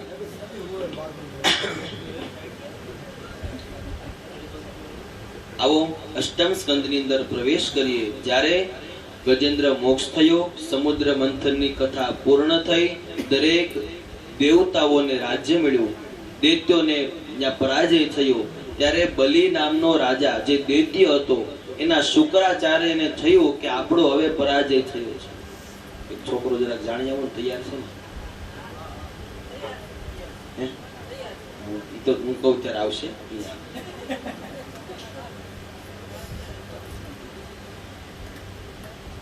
દૈત્યોના ગુરુ શુક્રાચાર્યને થયું કે હવે આ દૈત્યો હારી ગયા. દૈત્યો એટલે કે રાક્ષસો હારી ગયા છે. ફરીવાર આની પાસે કંઈક તપ કરાવવું, ફરીવાર કંઈક ભગવાનનું ભજન કરાવવું અને શક્તિશાળી થાય એટલે પાછા એની પાસે યુદ્ધ કરાવીશ. તો શક્તિશાળી થવાને માટે બલિ રાજા પાસે વિશ્વજીત નામનો યજ્ઞ કરાવે છે શુક્રાચાર્ય. હવે શુક્રાચાર્ય બલિ રાજા પાસે વિશ્વજીત નામનો યજ્ઞ કરાવે છે. તે સમયે અહીંયા ભગવાન વિચાર કરે છે કે બલિ રાજા છે ને એ બલિ રાજાને અભિમાન હતું. શેનું? દાનત્વનું, કે મારી જેવો દાનવીર આ જગતમાં કોઈ નથી. જ્યારે જ્યારે માણસને અભિમાન આવે ત્યારે અભિમાનને તોડવા માટે ભગવાન પ્રગટ થાય છે. પછી અભિમાન ગમે એનું હોય, કોઈને કોઈના રૂપનો અભિમાન હોય, કોઈને કોઈના પરિવારનો અભિમાન હોય, કોઈને પોતાની બુદ્ધિનો અભિમાન હોય. એમ આને એના દાનત્વનો અભિમાન હતું. અને જ્યારે જ્યારે અભિમાન આવી જાય, અતિ થઈ જાય, અતિની કોઈ ગતિ હોતી નથી. કથા પણ એવું લખે, વેદ મંત્રની એક સૂક્તિ લખે છે કે અતિ સર્વત્ર વર્જયે. જ્યાં જ્યાં અતિ થઈ જાય છે એનું ત્યાં નાશ થઈ જાય છે. અહીંયા દેવતાઓની માતા અદિતિ, તેને ચિંતા થઈ છે એટલે કશ્યપ અને અદિતિ. કશ્યપ ઋષિ દ્વારા, કશ્યપને 2 પત્ની હતા, દિતિ અને અદિતિ.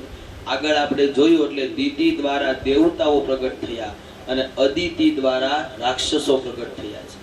અહીંયા કશ્યપ અને અદિતિ બંને ભગવાનને પ્રાર્થના કરે છે, પ્રભુ આ જગત ઉપર ભાર વધ્યો છે, દૈત્ય રૂપી ભાર વધી ગયો છે, દિતિ દ્વારા રાક્ષસો થયા છે. અને અદિતિ અહીંયા વ્રત કરે છે, પુત્ર જન્મ માટેનું વ્રત કરે છે. એ વ્રતના પ્રતાપે અહીંયા વામન ભગવાન પધારે છે. વામનજી કોલ આપે છે કે સાંભળો, તમે પૂરી પતિવ્રતા થઈ અને ધર્મને સાથે રાખી મારું વ્રત કર્યું છે, હું તમારા આંગણે બાળક બનીને આવીશ. પણ જન્મ લેવાનું કારણ, એકમાત્ર કારણ હતું બલિ રાજા. કીધું એમ જ્યારે જ્યારે ભગવાને જન્મ લીધો ને એનું કંઈક ને કંઈક તાત્પર્ય હતું. અહીંયા કશ્યપ અને અદિતિ બંને પુંસવન વ્રત કરે છે. કથા એવું પણ લખે છે, સ્ત્રીઓ દ્વારા જો ભાગવતમાં કહ્યા પ્રમાણે પુંસવન વ્રત કરવામાં આવે તો જરૂર તેને ત્યાં સંતાન પ્રાપ્તિ થતી હોય છે. એક શ્રદ્ધા વિશ્વાસની વાત છે. અહીંયા અદિતિ પુંસવન વ્રત કર્યું છે. કથા એવું લખે, ધીમે ધીમે સમય વીત્યો અને ભગવાન વામનજીનું અદિતિ અને કશ્યપ ઋષિને ત્યાં પ્રાગટ્ય થાય છે. ભગવાન વિરાટ સ્વરૂપે પ્રગટ થયા છે. વિરાટ સ્વરૂપે પ્રભુ પ્રગટ થયા અને માં અદિતિ કહે છે, ભગવાન તમે આ વિરાટ સ્વરૂપે પ્રગટ થયા છો, મારે એવી રીતે જરૂર નથી. તમે મારા ઘરે વામન સ્વરૂપ લઈને આવો. ભલે તમે બાળ સ્વરૂપની અંદર ન આવો, પણ 6, 7, 10 વર્ષની વય હોય, એક બ્રહ્મ બાળક દેખાતો હોય એવું સ્વરૂપ લઈને તમે મારા આંગણે પધારો. ત્યારે કથા એવું લખે છે, ભગવાન વામન સ્વરૂપ લઈ, બ્રાહ્મણ સ્વરૂપ લઈ અને અદિતિના આંગણે પધારે છે. દરેક દેવતાઓ જોવે છે, દુંદુભી નાદ વગાડે છે, આકાશમાંથી પુષ્પની વૃષ્ટિ થાય છે અને વામનજીનું અદિતિના આંગણે પ્રાગટ્ય થાય છે. બોલો શ્રી વામન ભગવાન કી, બોલો શ્રી વામન ભગવાન કી, બોલો શ્રી વામન ભગવાન કી. અદિતિ કશ્યપના નગરની અંદર સુંદર બાળ સ્વરૂપ ભગવાન વામનજી પધારે છે. દરેક નગરવાસીઓ, દરેક ઘરવાસીઓ પરિવારજનો વામનજીના દર્શન કરે છે. આવો આપણે પણ ભાગવતના માધ્યમથી સુંદર ભગવત સ્વરૂપ એવા વામનજીના દર્શન કરીએ. વધારો વામનજી. બોલો વામન ભગવાન કી જય. હેલો વામનજીને હાર આપી દે, કાનાવાળો હાર આપી દે ધીમે કરો.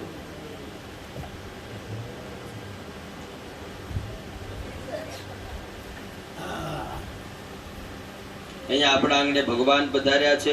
બીજી એક વાત, કોઈ બાળક સ્વરૂપ નહીં પણ ભગવાન સાક્ષાત દેવનું સ્વરૂપ છે. તમારા આંગણે આ ભાગવતના માધ્યમથી પેલો ભગવાનનો કોઈ પ્રાદુર્ભાવ હોય તો તે વામનજી છે. અને કાયદેસર આમ જો ભગવાનનું સ્વરૂપ દેખાય છે. જો તમારી શ્રદ્ધા ભાવના હોય તો સાક્ષાત તમને ભગવાનના દર્શન થવા જોઈએ એવા પ્રભુ આપણા આંગણે પધાર્યા છે. વ્યાસપીઠ દ્વારા અને વ્યાસજી દ્વારા પ્રથમ વામનજીનું પૂજન કરીએ, પછી તમારે બધા આશીર્વાદ લેવાના છે. બરાબર? બધા બોલો ઓમ નમો ભગવતે વાસુદેવાય. ઓમ નમો ભગવતે વાસુદેવાય. ઓમ નમો ભગવતે વાસુદેવાય. ઓમ નમો વાસુદેવાય. હરિ વાસુદેવાય. વાસુદેવાય. બોલો બધા. ઓમ નમો ભગવતે વાસુદેવાય. ઓમ નમો બોલો શ્રી વામન ભગવાન કી. વામનજી પધાર્યા. કથા એવું લખે છે, વામનજીનો ધ્યેય શું હતો કે જન્મ લઈ સીધું જ બલિરાજાના આંગણે જવું.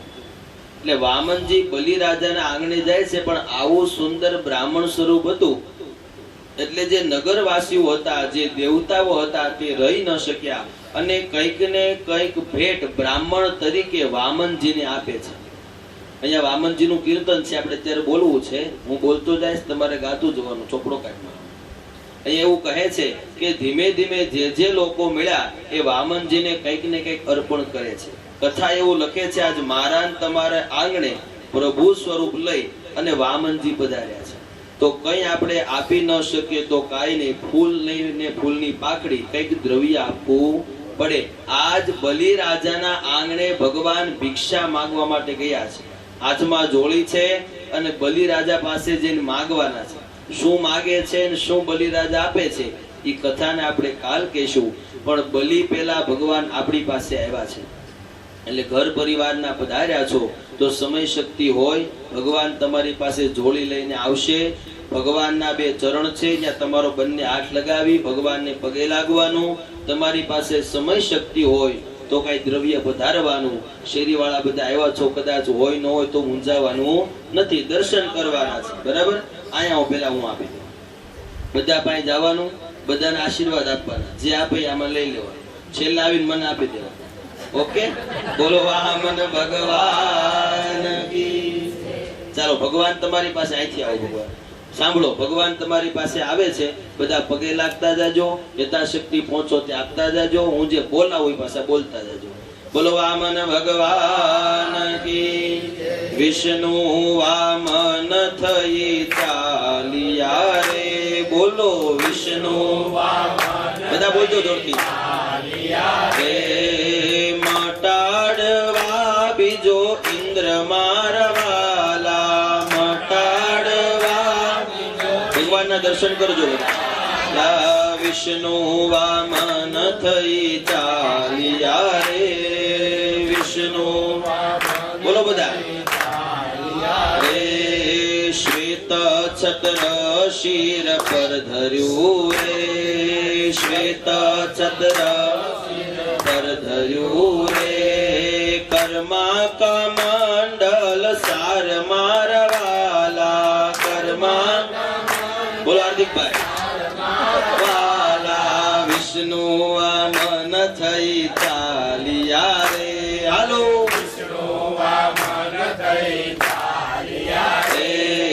સરસ્વતી હાર આરોપતા રે. સરસ્વતી હાર આરોપતા રે. એને માતા પીરસે છે પકવાન મારવાલા, પકવાન મારવાલા, વિષ્ણુ વામન થઈ ચાલ્યા રે, રે મૃગચર્મ કાખમાં શોભતું રે, મૃગચર્મ શોભતું રે, એને ત્રિપુંડ બાલ વિશાલ મારવાલા, ત્રિપુંડ મારવાલા, વિષ્ણુ વામન થઈ ચાલ્યા રે, હાલો વિષ્ણુ વામન થઈ ચાલ્યા રે, વેદ ગર્ભવાલ જગાવતા રે, વેદ ગર્ભવાલ વતારે, એને યજ્ઞોપવીત ના દાન મારવાલા, વિષ્ણુ વામન થઈ ચાલ્યા રે, હાલો વિષ્ણુ વામન થઈ ચાલ્યા રે, હણવા બલીનું અભિમાન મારવાલા, હણવા બલીનું અભિમાન મારવાલા, વિષ્ણુ વામન થઈ ચાલ્યા રે, હાલો વિષ્ણુ વામન થઈ ચાલ્યા રે, વિષ્ણુ વામન થઈ ચાલ્યા રે, વિષ્ણુ બોલો બધા ચાલ્યા રે, વિષ્ણુ વામન થઈ ચાલ્યા રે, રે મટાડવા બીજો ઇન્દ્ર મારવાલા, મટાડવા બીજો ઇન્દ્ર મારવાલા, મટાડવા બલિરાજ મારવાલા, મારવાલા, વિષ્ણુ વામન થઈ ચાલ્યા રે, વિષ્ણુ વામન થઈ ચાલ્યા રે, બોલો શ્રી વામન ભગવાન કી, કૃષ્ણ કનૈયા લાલ કી, ભાગવત ભગવાન કી. ભગવાન વે નથી ને દાદરો પાછા આવજો, ભગવાન ને ક્યાં ભગવાન ને બેસવાની બાજોટ ની વ્યવસ્થા, બોલો બાજોટ લીધું, ભાગવતજી નિરાતે ત્યાં નીચે મૂકી,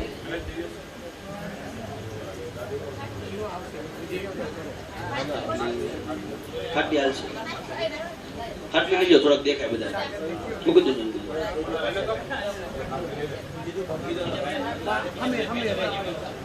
એટલામાં ખાટલી લઈ જાય એવી જગ્યા કરતા આટલું છે દાદા ગાદી ઉપર તો થોડાક નજીક થઈ જાય, આની માથે ગાડલું તો એક બેન ઉભું થવું,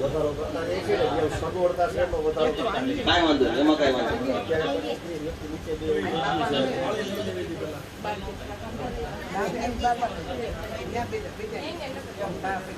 અહીંયા જગ્યા થાય ત્યાં મારી બાજુ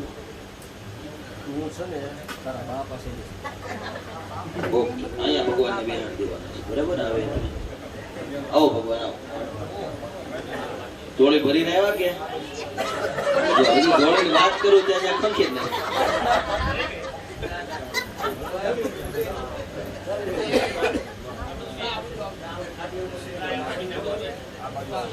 અહીં મૂકી દો. ક્યાં ગઈ છત્રી તમારી?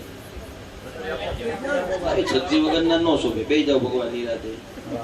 પાણી પાણી પીવું, આપી દો છત્રી.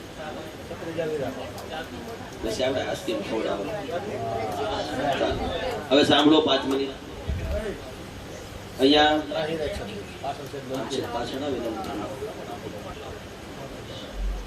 અહીંયા કથાના માધ્યમથી દરેક લોકો સાંભળજો.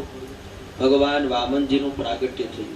ઘણીવાર એવું બને છે ભાવ જગાડવાને માટે આ બધા ઉત્સવો કરવાના હોય છે. એકલી કથા તમને કહી જાવ, એમ કીધું મેં તમને કે વામનજી આવા દેખાતા હતા અને આવું હતું, અને તમે સાક્ષાત જો તો ફેર પડે ને. અને આ વસ્તુ આપણાથી હાલના સમયમાં થઈ શકે છે, એટલા માટે આપણે ભગવાનને બનાવવાના આ બધો ઉત્સવ કર્યો.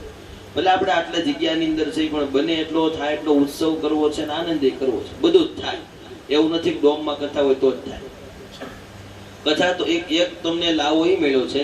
હવે મોટી ડોમમાં 15-20 લાખ રૂપિયા કે 50 લાખ રૂપિયા ખર્ચીને જે કથા કરે, ત્યાં હું આ જ કહેવાનો છું ને, હે અને તમારે આ અવડામાં મારે એ જ કહેવાનું છે. એટલે ફાયદો તમને છે, મારે તો આ કરવાનું જ છે.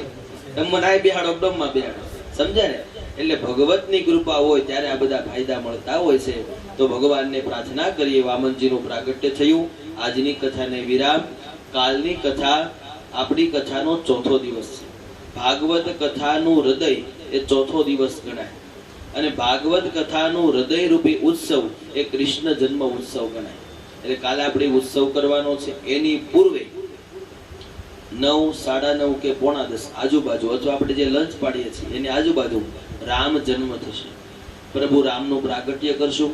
એ રામ પ્રાગટ્ય પછી રામાયણની કથાને લેશું. એના પછી રાત્રે આપણે કૃષ્ણ જન્મ કરશું. કાલે આપણી કથાની અંદર એક્ઝેક્ટ રાત્રે 12 કલાકે કૃષ્ણ જન્મ થશે. રાત્રેની કથા છે એટલે 11:30 ની જગ્યાએ 12 સુધી પહોંચી એ વ્યવસ્થા આપણી પાસે છે. એટલે કાલ બધા જે આવ્યા છે પાછા આવજો. અને રાત્રે 12 વાગે આપણે કૃષ્ણ જન્મ ઉજવશું, આનંદ કરશું, આરતી કરી અને આપણી કથાને પૂરી કરશું. બીજી વાત, કાલે કૃષ્ણ જન્મ છે. કાલે ભગવાનનું હૃદય પધારવાના છે. એટલે કૃષ્ણ ભગવાનને છે ને પીત વસ્ત્ર પ્રિય છે. પીત એટલે કે પીળું. તો કાલે બધાય પીળા કલરના કપડા પહેરવાના છે. બરાબર? એક વ્યાસપીઠ ઉપરથી કહું છું ને એનું માન રાખવાના. દાદા તો કે એવું નહીં. બરાબર? લગભગ બધા પાસે છે. ન હોય તો વ્યવસ્થા કરજો. પણ કાલે પીળા કપડા પહેરીને આવવાનું છે. હું પહેરીને આવીશ એટલે તમને કહી આપું. બરાબર? પીળા કપડા પહેરી કાલે આપણે રામ અને કૃષ્ણ બંનેનું પ્રાગટ્ય કરવાનું. એવું નહીં ખાલી પરિવાર વાળો, શેરી વાળાની ઉપર નજર જાય ને બધા પીળામાં જ આવવાનું. અમારા માટે ન આવો તો કાંઈ નહીં, ભગવાન માટે સજીને આવજો. ભગવાન માટે આ બધી વ્યવસ્થા છે. તમને, મને, તમને સારું લાગે એના માટે નથી, તમારા માટે કાલ આખો દિવસ છે. બરાબર? તો આજની કથાને વિરામ. અને કાલની બીજી બધી તૈયારી તમને કહેવાય ગઈ છે. જે કઈ તૈયારી કરવાની છે, તૈયારીની સાથે કાલને આપણે કથાની અંદર આપણે આનંદ કરશું. બરાબર? આજની કથાને યા વિરામ. બોલો કૃષ્ણ કનૈયા લાલ કી. આરતી પ્રસાદ તૈયાર કરો. ત્યાં 2 મિનિટ ધૂન બોલાઈ જાય. ઓમ નમો ભગવતે વાસુદેવાય. બોલો બધા. નમો ભગવતે વાસુદેવાય. વાસુદેવાય હરિ વાસુદેવાય. ઓમ નમો ભગવતે વાસુદેવાય. ઓમ નમો ભગવતે વાસુદેવાય. વાસુદેવાય હરિ વાસુદેવાય. ઓમ નમો ભગવતે વાસુદેવાય. ઓમ નમો ભગવતે વાસુદેવાય. બોલો કૃષ્ણ કનૈયા લાલ કી. આરતી બેટા, આવું ભાગવતજીની, વામનજીની આરતી કરી.